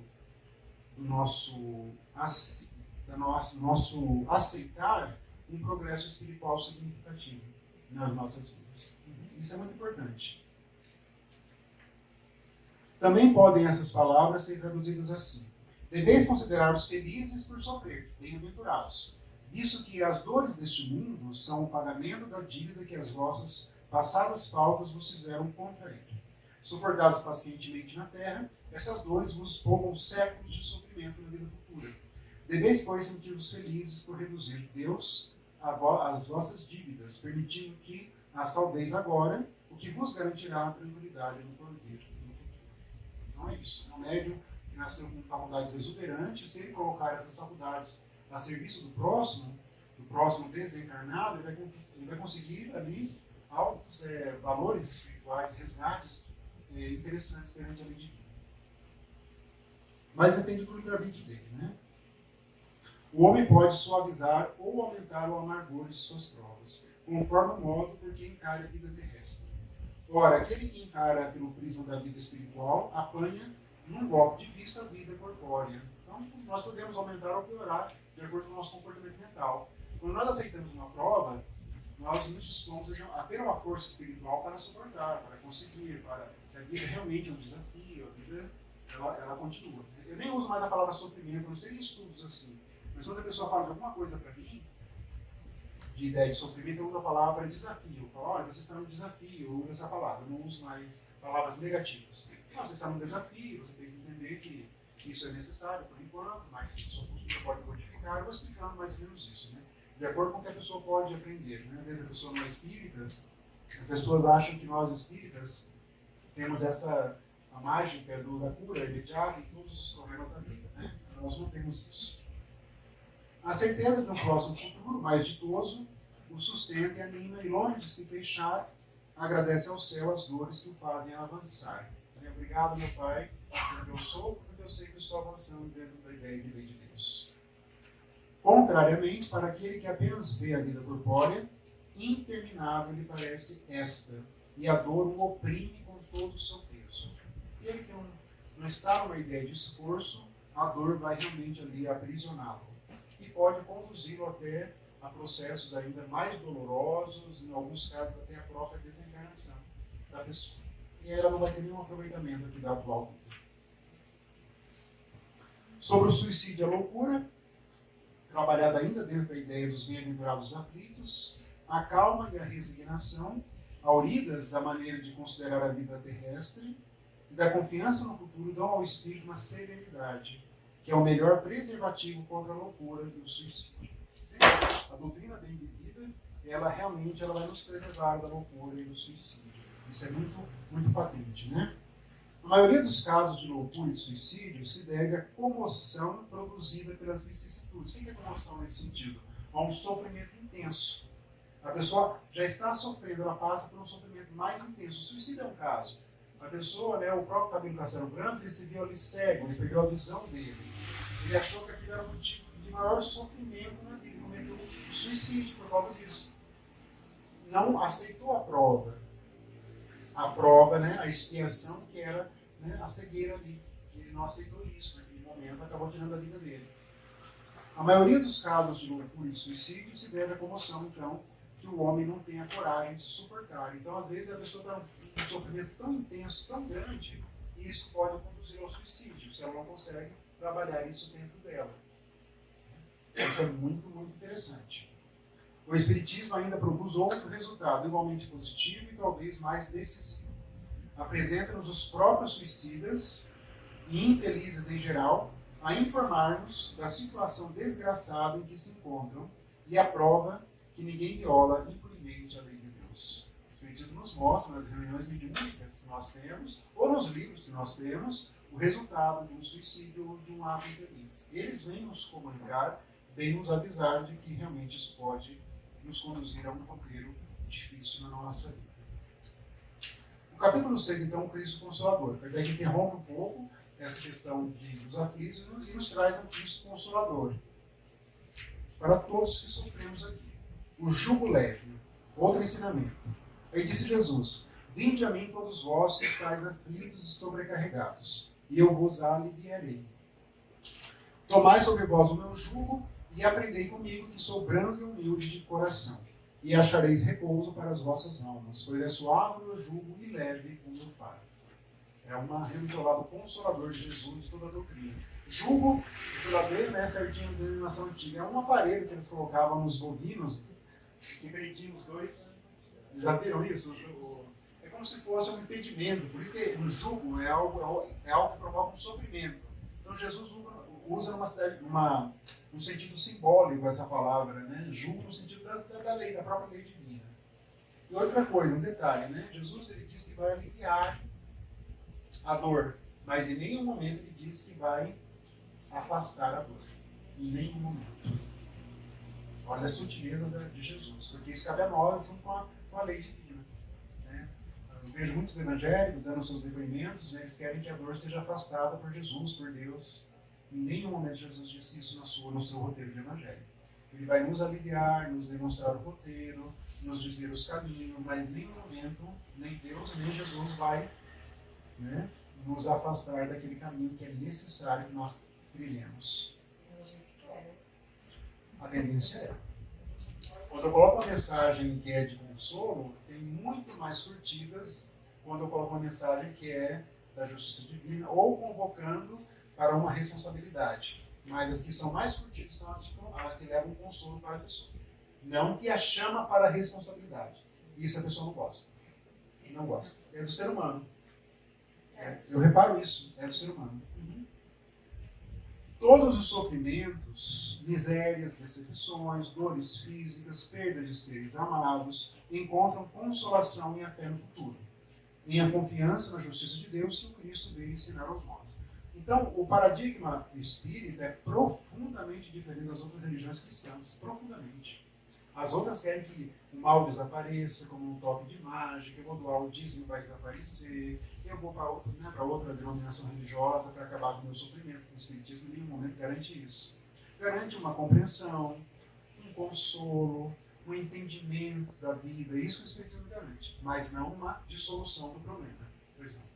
O que acontece do lado dos obrigados, né, que a igreja católica fechou? Por exemplo, a pessoa estava com câncer terminal, não sei como é minha amiga, ela estava com câncer que durou 6 meses de vida dela, e a igreja evangélica, na verdade, eles avisaram, fizeram, acho que o dízimo, né, não sei, e acabou que ela foi precisando estresse, difícil. Mesma respostas. Tem várias, espiritualmente falando, tudo decorre de Deus. Tem várias possibilidades que pode haver uma extensão da vida corpórea, mas não tem nada a ver com essa conduta de esperar algo da providência. Mas se a pessoa conseguiu uma extensão da vida, uma cura, isso está ligado à necessidade do progresso dela. Uma necessidade evolutiva. E teria que avaliar muitas circunstâncias, muitos casos, porque muitas vezes a pessoa está num estado de vulnerabilidade emocional e ela acredita em tudo. Então, e tem muitos casos de fraudes, né? E tem que ter muita cautela. Mas que pode existir, tem vários casos na obra espírita de extensão da vida, mas não são milagres, são circunstâncias necessárias. O espírito dá um passo, o espírito tem muito conhecimento do magnetismo, os espíritos. Nós temos pouco, eles têm muito. É muito comum na André Luiz, lá, chega um espírito mais nobre, ele olha para um doente e vai lá promover uma magnetização. Repararam? Muito isso. Magnetiza, aí ele termina e fala, ele tem mais 6 meses de vida, já fizemos a nossa parte, vamos embora. Tá bom. Já viram isso? É assim. Tem vários casos. Mas ele tem conhecimento, ele tem a raiz, ele sabe o porquê. Então, tem muito a ver com isso. É claro que uma pessoa bem intencionada, ainda que ela esteja tendo essas ideias mais, vamos dizer, acanhadas, mas ela está bem intencionada, com preces fervorosas, mas não necessariamente vinculada para que ela tenha mais tempo, como ela acredita que é, mas para que ela possa ter uma conversa com quem às vezes ela ofendeu e vai surgir nesse período. Ela pode construir vínculos que estavam ali necessitados, ou deixar uma herança, às vezes a pessoa no tempo de fazer um patrimônio. Ela tem mais uns 6 meses para organizar a vida financeira da família. Tem tantas possibilidades, mas não a ideia de que eles pensam de afastar o sofrimento, que eu não quero sofrer, que o sofrimento é um absurdo. Não. O espiritismo é totalmente diferente desses outros anos. Porque Jesus nunca disse isso. Né? Se Jesus tivesse prometido a cura, ele não teria dito a cada um será dado de acordo com as suas obras. Jesus disse isso. Esse é o princípio da justiça divina. Simples assim. Quando nós vamos ler André Luiz, vamos ver essas nuances, essas delicadezas, né, da obra. Entretanto, Jesus faz depender de uma condição a sua assistência e a felicidade que promete aos aflitos. Essa condição está na lei por ele ensinada. Jesus promete que nós teríamos nossas dores aliviadas, nós teríamos uma noção melhor do futuro. Mas qual que é o remédio para nós conseguirmos isso? É a prática da lei de Deus. É isso que Jesus promete, que nos ensina. Essa condição está na lei por ele ensinada. Seu jugo é a observância dessa lei. Mas esse jugo é leve e a lei é suave, pois que apenas impõe como dever o amor e a caridade, que é o núcleo da lei divina. Por isso que o jugo é leve. Nós amemos, que nós pratiquemos a caridade no sentido amplo. Tudo vai se conectando, né? O quebra-cabeça vai se encaixando na ideia de evangelho. A lei, né, é suave, pois que apenas impõe o dever, o amor e a caridade.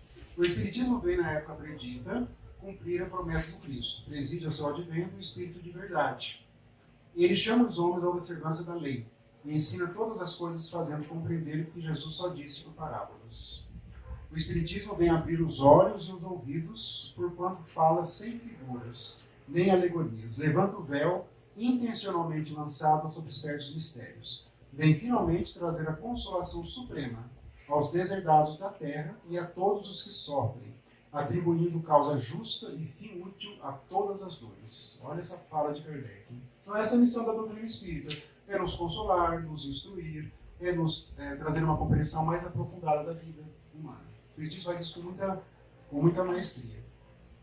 Assim o Espiritismo realiza o que Jesus disse do Consolador prometido. Por isso que o Espiritismo é o próprio Consolador prometido. Jesus falou que enviaria um Consolador. E por isso que é o Espiritismo. Conhecimento das coisas, fazendo que o homem saiba de onde vem, para onde vai e por que está na Terra. Só o Espiritismo responde isso aqui, é contento.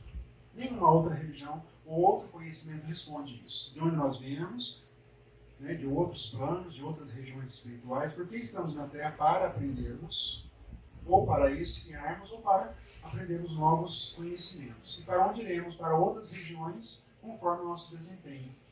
É isso, né? Resumidamente falando, é isso. Atrai para os verdadeiros princípios da lei de Deus e consola pela fé e pela esperança. Esse é um resumo da doutrina espírita. A doutrina realmente é muito valiosa nesse sentido, né, para todos nós.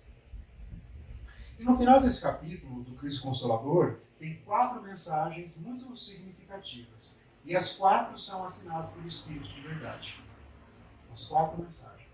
Não temos tempo para analisar, então eu trouxe, né, o advento do Espírito de verdade, que tem aquela famosa frase: venham como outrora aos desviados filhos de Israel, que é aquela mensagem que está no livro dos Médiuns, que lá Kardec coloca como sendo Jesus, mas que ele tinha certas reservas, e ele repete a mesma mensagem, ipsis literis, no Evangelho, e ele lá coloca o Espírito de verdade. É a mesma mensagem. E o princípio que nós também repetimos muitas e muitas vezes, que é a base da nossa doutrina espírita. Espíritas, amai-vos Este é o primeiro mandamento, ensinamento. Instruí-vos, este é o segundo, o Espírito de verdade também. Lá no capítulo Cristo Consolador. No cristianismo encontram-se, essas aqui são falas do Espírito de verdade. No cristianismo encontram-se todas as verdades, são de origem humana os erros que neles se enraizaram.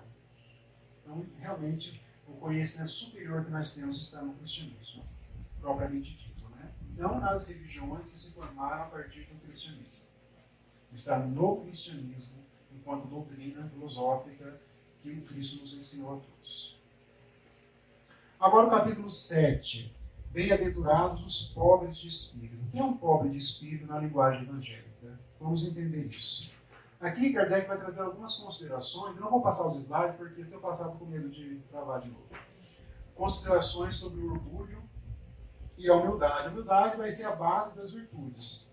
E o orgulho, um dos piores defeitos. Só perde para o egoísmo propriamente dito. Então, vamos entender isso. Então, disse Jesus: bem-aventurados os pobres de espírito, porque deles é o reino dos céus. Bem, felizes os pobres de espírito, porque deles é o reino dos céus. Aquele reino que está dentro de nós, que nós temos que aqui construir. Então, por pobres de espírito, Jesus entende como sendo quem? Os humildes. Os humildes são as pessoas que não têm recursos financeiros? Não. A humildade é uma característica do espírito da pessoa. Ela independe de recursos materiais, muito embora os recursos materiais em excesso podem realmente gerar o brilho da humildade de uma pessoa. Mas a humildade é uma conquista e é uma virtude dificílima de ser conquistada. Emmanuel fala que é uma das mais difíceis. Uma das mais difíceis. É para eles o reino dos céus e não para os orgulhosos. Então nós temos que nos forçar a compreender e a realmente construir essa virtude dentro de nós. Dizendo que o reino dos céus é dos simples, quis Jesus significar que a ninguém é conseguir a entrada nesse reino sem a simplicidade de coração e humildade de espírito. Que o ignorante possuidor dessas qualidades será preferido ao sábio que mais crê em si do que em Deus. O Evangelho ele nos dá um caminho ascensional, como diz Alcione naquela mensagem, muito mais interessante que um caminho feito só pelo conhecimento intelectual. Então o espírito tem aquela, não sei se vocês já viram, né, aquela evolução que é na vertical e evolução horizontal. A vertical é pelo conhecimento, aquela horizontal que vai ascender é pelo conhecimento, pela prática evangélica.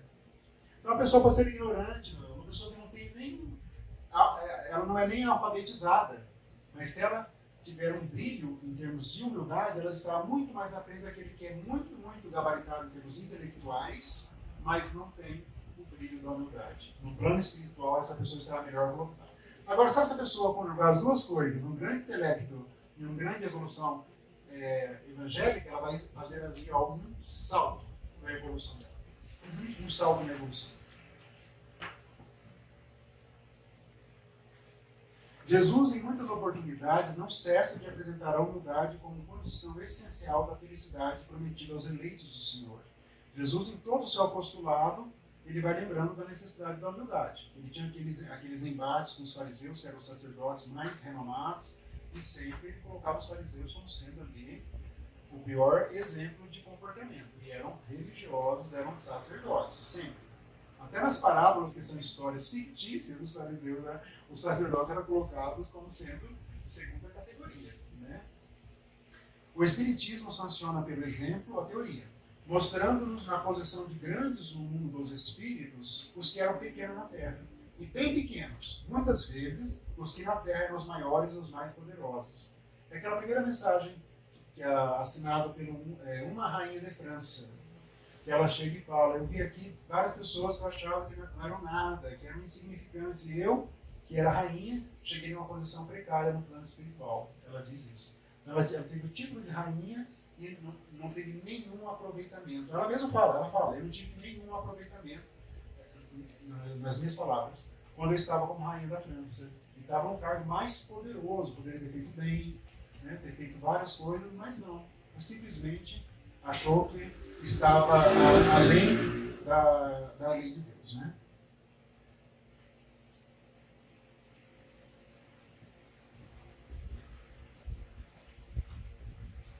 Os primeiros, os humildes, ao morrerem, levaram consigo aquilo que faz a verdadeira grandeza no céu e que não se perde nunca. Levarão ali as virtudes, né? Que é o que nós estamos estudando, à luz da doutrina espírita, é o que nós temos que inserir no nosso eu espiritual. Os orgulhosos deixam aquilo que lhes constitui a grandeza terrena e que se não leva para outra vida. O que constitui a grandeza terrena aos olhos humanos? A riqueza, os títulos, a glória e a nobreza do nascimento. Isso por si só não vai trazer nada. Se a pessoa aproveitar isso que ela tem, riqueza, títulos e glória, para se evangelizar, aí vai ser perfeito, excelente. Mas fora isso, não vai acontecer absolutamente nada com ela. Pessoas que usam do tipo para humilhar outras pessoas, né? Tantos casos na imprensa, aquele desembargador de São Paulo, lá em Santos, humilhou o guarda municipal. Quem é você? Você não é nada. Então ele usou do conhecimento dele para humilhar uma outra pessoa. Como assim, né? Deixa eu telefonar para o seu superior, falou assim para ele, né? E começou a conversar em francês com ele para humilhá-lo, porque ele não entendia francês. Então, ele era desembargador, para quem não sabe, desembargador é o juiz do tribunal, o juiz, né, de alta categoria. Falava francês e usou disso para humilhar uma pessoa que, na visão dele, era inferior a ele em termos intelectuais. Já foi aposentado compulsoriamente por causa disso, nesse evento. Uma outra pessoa, né, uma mulher lá na padaria de São Paulo, tinha um casal homoafetivo, ela agrediu e falou assim: eu sou de uma família tradicional. Como se isso fosse uma autorizasse que ela humilhasse outra pessoa. Eu nasci em família tradicional, naquilo que ela acredita ser tradicional. Né? E isso lhe dá o direito de humilhar outras pessoas. Olha que de uma total deturpação dos valores morais, dos valores espirituais. Né? Então isso é muito, muito, né? O orgulho realmente prende a pessoa, né? Prende a pessoa a interesses profundamente inferiores. Profundamente inferiores. Pela época de idosos. Ela disse que tem 95, 97, 100 anos, não muda. Pode acontecer. Pode acontecer. Pode acontecer. Tem meios. Não, o Chico, esplêndido, né? O Chico, quando vê um esforço perene para... Eu vejo o Chico, eu pessoalmente, ele é muito idolatrado pelas pessoas, mas eu vejo o Chico como uma pessoa que ele tinha um esforço imenso para praticar aquilo que vinha pelas mãos dele. Não que ele era uma pessoa perfeita, não um Chico perfeito, mas o esforço dele para praticar o que tem nos livros, aí para mim é exemplar. Tem outros grandes médiuns que às vezes falam algo que não condiz com o que está nos livros. Agora o Chico, às vezes, as entrevistas que eu já vi, toda a fala dele era no esforço para praticar mesmo o Evangelho na sua pureza. Marcelo, a humildade dele era verdadeira. Verdadeira. Não era uma humildade. Máscara. Era do espírito dele. Do espírito dele. O Emmanuel todo, mas ele tinha um esforço do Evangelho. Isso que eu admiro. Ele estava cansado, aquele monte de problema, aquele problema nos olhos, aquela, né? Ficava sozinho, né? Afetivamente falando. E sempre aquele trabalho no centro espírita, trabalho em psicografia, ajudando as mães que tinham perdido os filhos. É uma entrega muito grande. Né? O coração, uma entrega. Então Chico realmente se credenciou a estar numa colocação espiritual muito significativa. Muito significativa.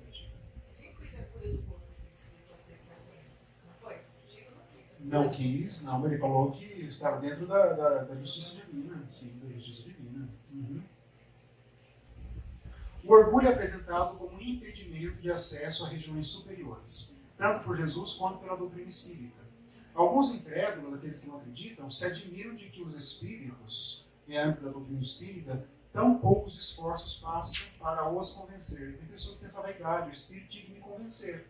Eu não acredito no espiritismo, tem que me convencer. Não tem sentido, a pessoa tem que se autoconvencer. Né? A razão está em que estes últimos cuidam preferentemente dos que procuram de boa fé. Esse é um critério para que os espíritos bons se aproximem de nós. Ó. Boa fé e com humildade, à luz do que daqueles que se supõem na posse de toda luz. Bem-aventurados que têm puro coração. Vamos dar uma adiantada, que o nosso tempo é limitado.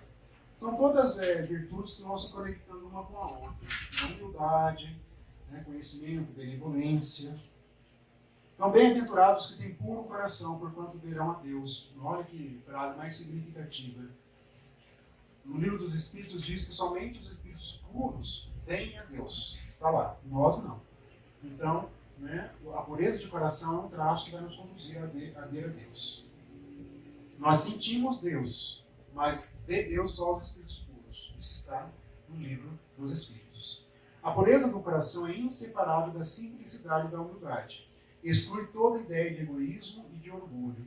Por isso que Jesus toma a infância, lembra das várias passagens que usam a infância?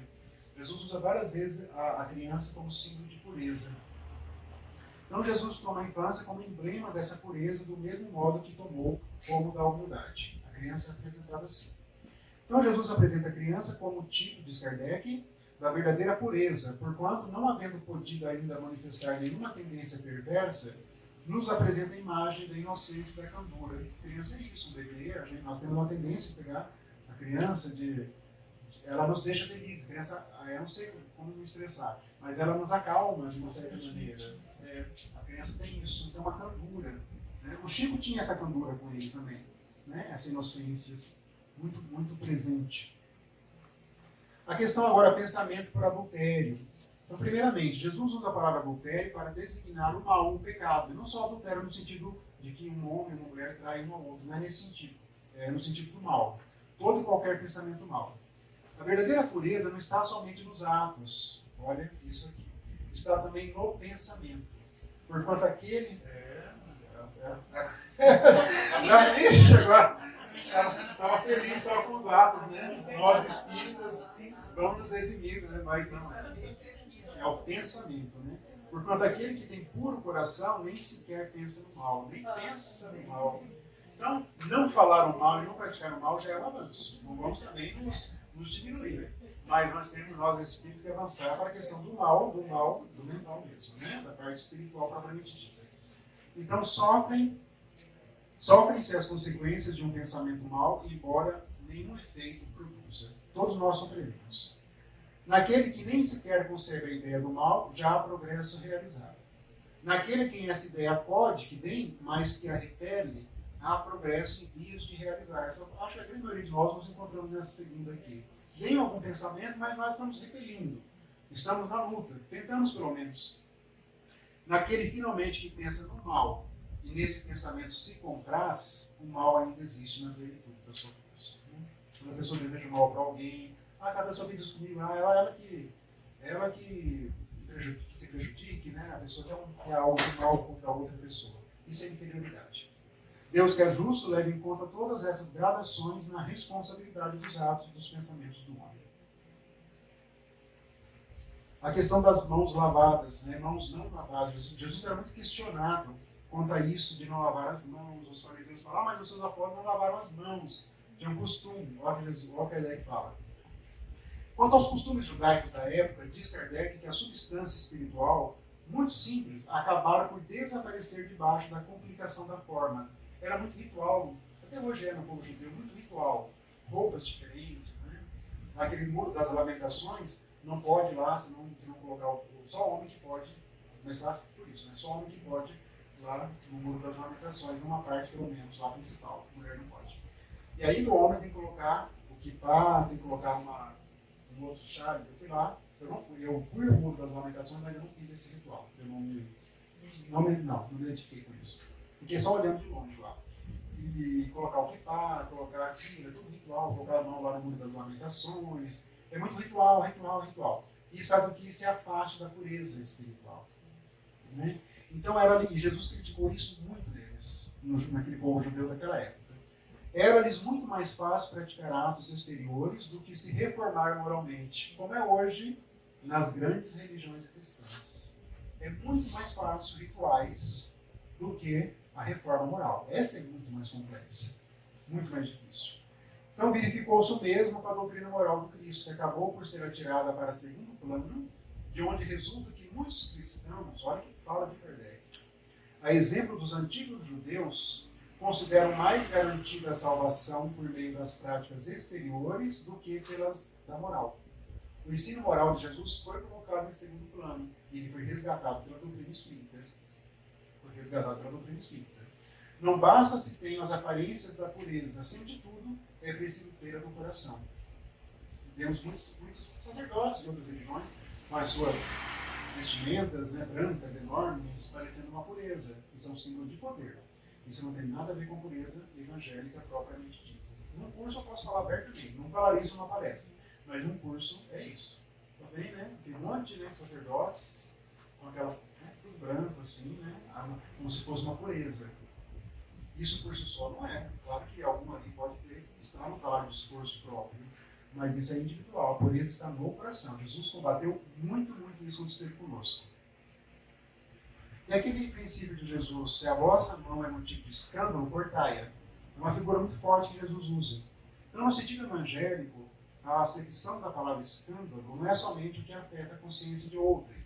É tudo o que resulta dos vícios e das imperfeições humanas. Então é preciso, disse Jesus, que haja escândalo no mundo. Deve-se, pois, entender por essas palavras que o mal é uma consequência da imperfeição dos homens, não que haja para estes a obrigação de praticá-lo. Então, né, temos aqui escândalos, o mal, porque decorre da nossa imperfeição, mas ninguém encarna com o propósito de praticar o mal. Se isso acontece, é um desvio da vida, é um desvio do roteiro espiritual. Não existe. Né? Jesus falou, são necessários os escândalos, mas ai daquele por quem os escândalos vêm. Porque daí a justiça divina é um assunto complexo. A justiça divina usa daquela pessoa, vamos dizer assim, para atingir uma outra que necessita daquela corrigenda. Mas aquele que foi o instrumento vai se responsabilizar perante a lei divina. Um raciocínio sofisticado, mas é assim que funciona. Não há necessidade, mas a justiça divina acaba acontecendo. Né? Por isso que uma pessoa que é vítima de algum crime, se ela não contribuiu para nada, ela está dentro do roteiro espiritual dela daquela maneira. Mas a pessoa que cometeu, ela veio para matar aquela pessoa? Não veio para matar aquela pessoa. Mas ela acabou se associando à sua inferioridade e acabou sendo usada pela justiça divina. Olha como é complexa essa questão da justiça divina. Mas ninguém vai ser vítima de homicídio impunemente. Se isso acontecer, está dentro dos roteiros. Por incrível que pareça, dos roteiros divinos. Guardado algumas características, algumas complexidades. Se a vossa mão é causa de escândalo, cortai-a. Indo para os finalmente de hoje.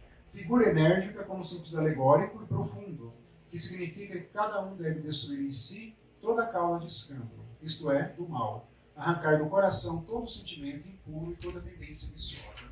Trabalho de reforma íntima que nós temos que fazer, arrancar de nós aquilo que nós temos de ruim, que nós vamos identificando como tal. Muitas coisas, entretanto, não podem ser compreendidas sem a chave que para as decifrar o espiritismo faculta. Muitas religiões interpretam ali muito ao pé da letra os ensinamentos de Jesus. Isso não é o que acontece com a doutrina. O último tema de hoje, vai ter mais um tema, mas eu deixo para o próximo encontro. Esse aqui é mais curto. Bem-aventurados que são brandos e pacíficos. Capítulo 9. Bem-aventurados, disse Jesus, os que são brandos porque possuirão terra. E bem-aventurados pacíficos porque serão chamados filhos de Deus. Por essas máximas, Jesus faz da brandura, da moderação, da mansuetude, da afabilidade e da paciência uma lei. Todas as virtudes que nos conduzem a uma purificação do nosso coração. Condena, por conseguinte, a violência, a cólera e até toda expressão descortês de que alguém possa usar para com o seu semelhante. Nós temos que tomar cuidado com isso, na nossa fala, no nosso movimento espírita. Esses dias recebi um vídeo de uma pessoa, uma amiga muito próxima espírita, e de um vídeo de uma pessoa espírita atacando a Federação Brasileira. E a pessoa era extremamente violenta, verbalmente falando. E eu mandei uma resposta. Eu falei, olha, esse vídeo, por mais que ele seja espírita, ele está vazado numa linguagem de violência. Então isso, na minha opinião, não traduz elevação moral. Então tome cuidado com o que você ouve de pessoas que são rotuladas de espírita. Por mais que todas as instituições podem sofrer críticas, mas há maneiras de se fazerem essas críticas. E nós, no movimento espírita, estamos subordinados à lei divina. Queremos praticar a lei divina, então vamos agir com brandura, com moderação, com mansuetude, com afabilidade e com paciência.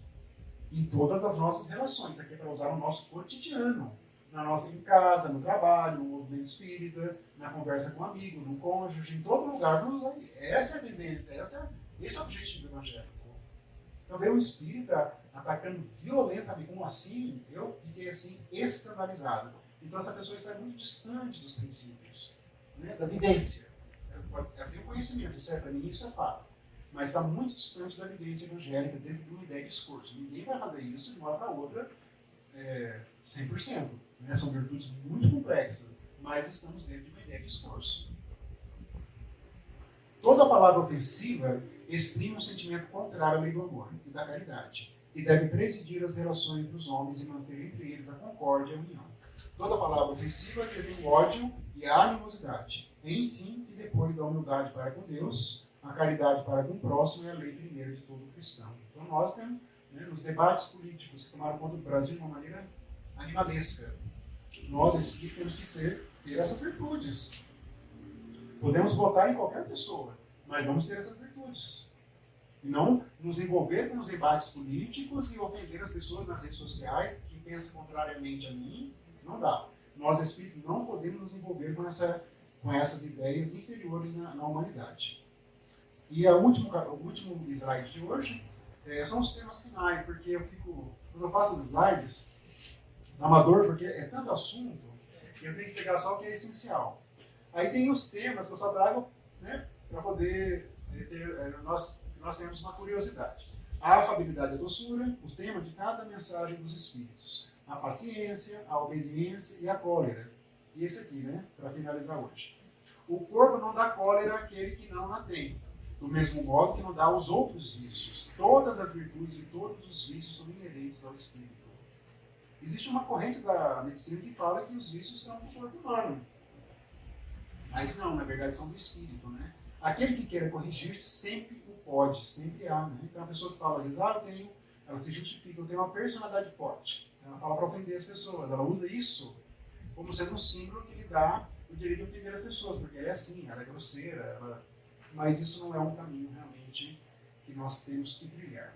Faltou um tema, mas eu sabia que isso ia acontecer, porque eram assuntos muito densos. Mas nós vamos começar o nosso próximo encontro, então, bem-aventurados que são misericordiosos, e vamos falar do perdão daí, tá bom? Então hoje é isso. Se tiver alguma dúvida, para o próximo encontro, já passamos uns 2 minutos. Então vamos fazer uma prece de encerramento.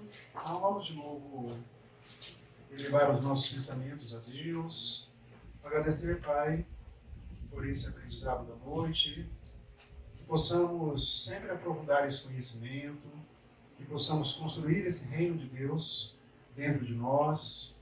Pedimos, Pai, que nos dê compreensão sobre a lei divina, a lei do amor, a lei da humildade, e que possamos trilhar seguramente esse roteiro que é a nossa vida enquanto aqui nos encontramos. Agradecemos ao Mestre Jesus estar presente, agradecemos aos Espíritos amigos que nos conduziram os pensamentos e continuem conosco. Se conosco, Pai, hoje e sempre, assim seja. Então é isso, pessoal. Obrigado mais uma vez. E aí, na próxima quinta, vamos continuar os estudos daí.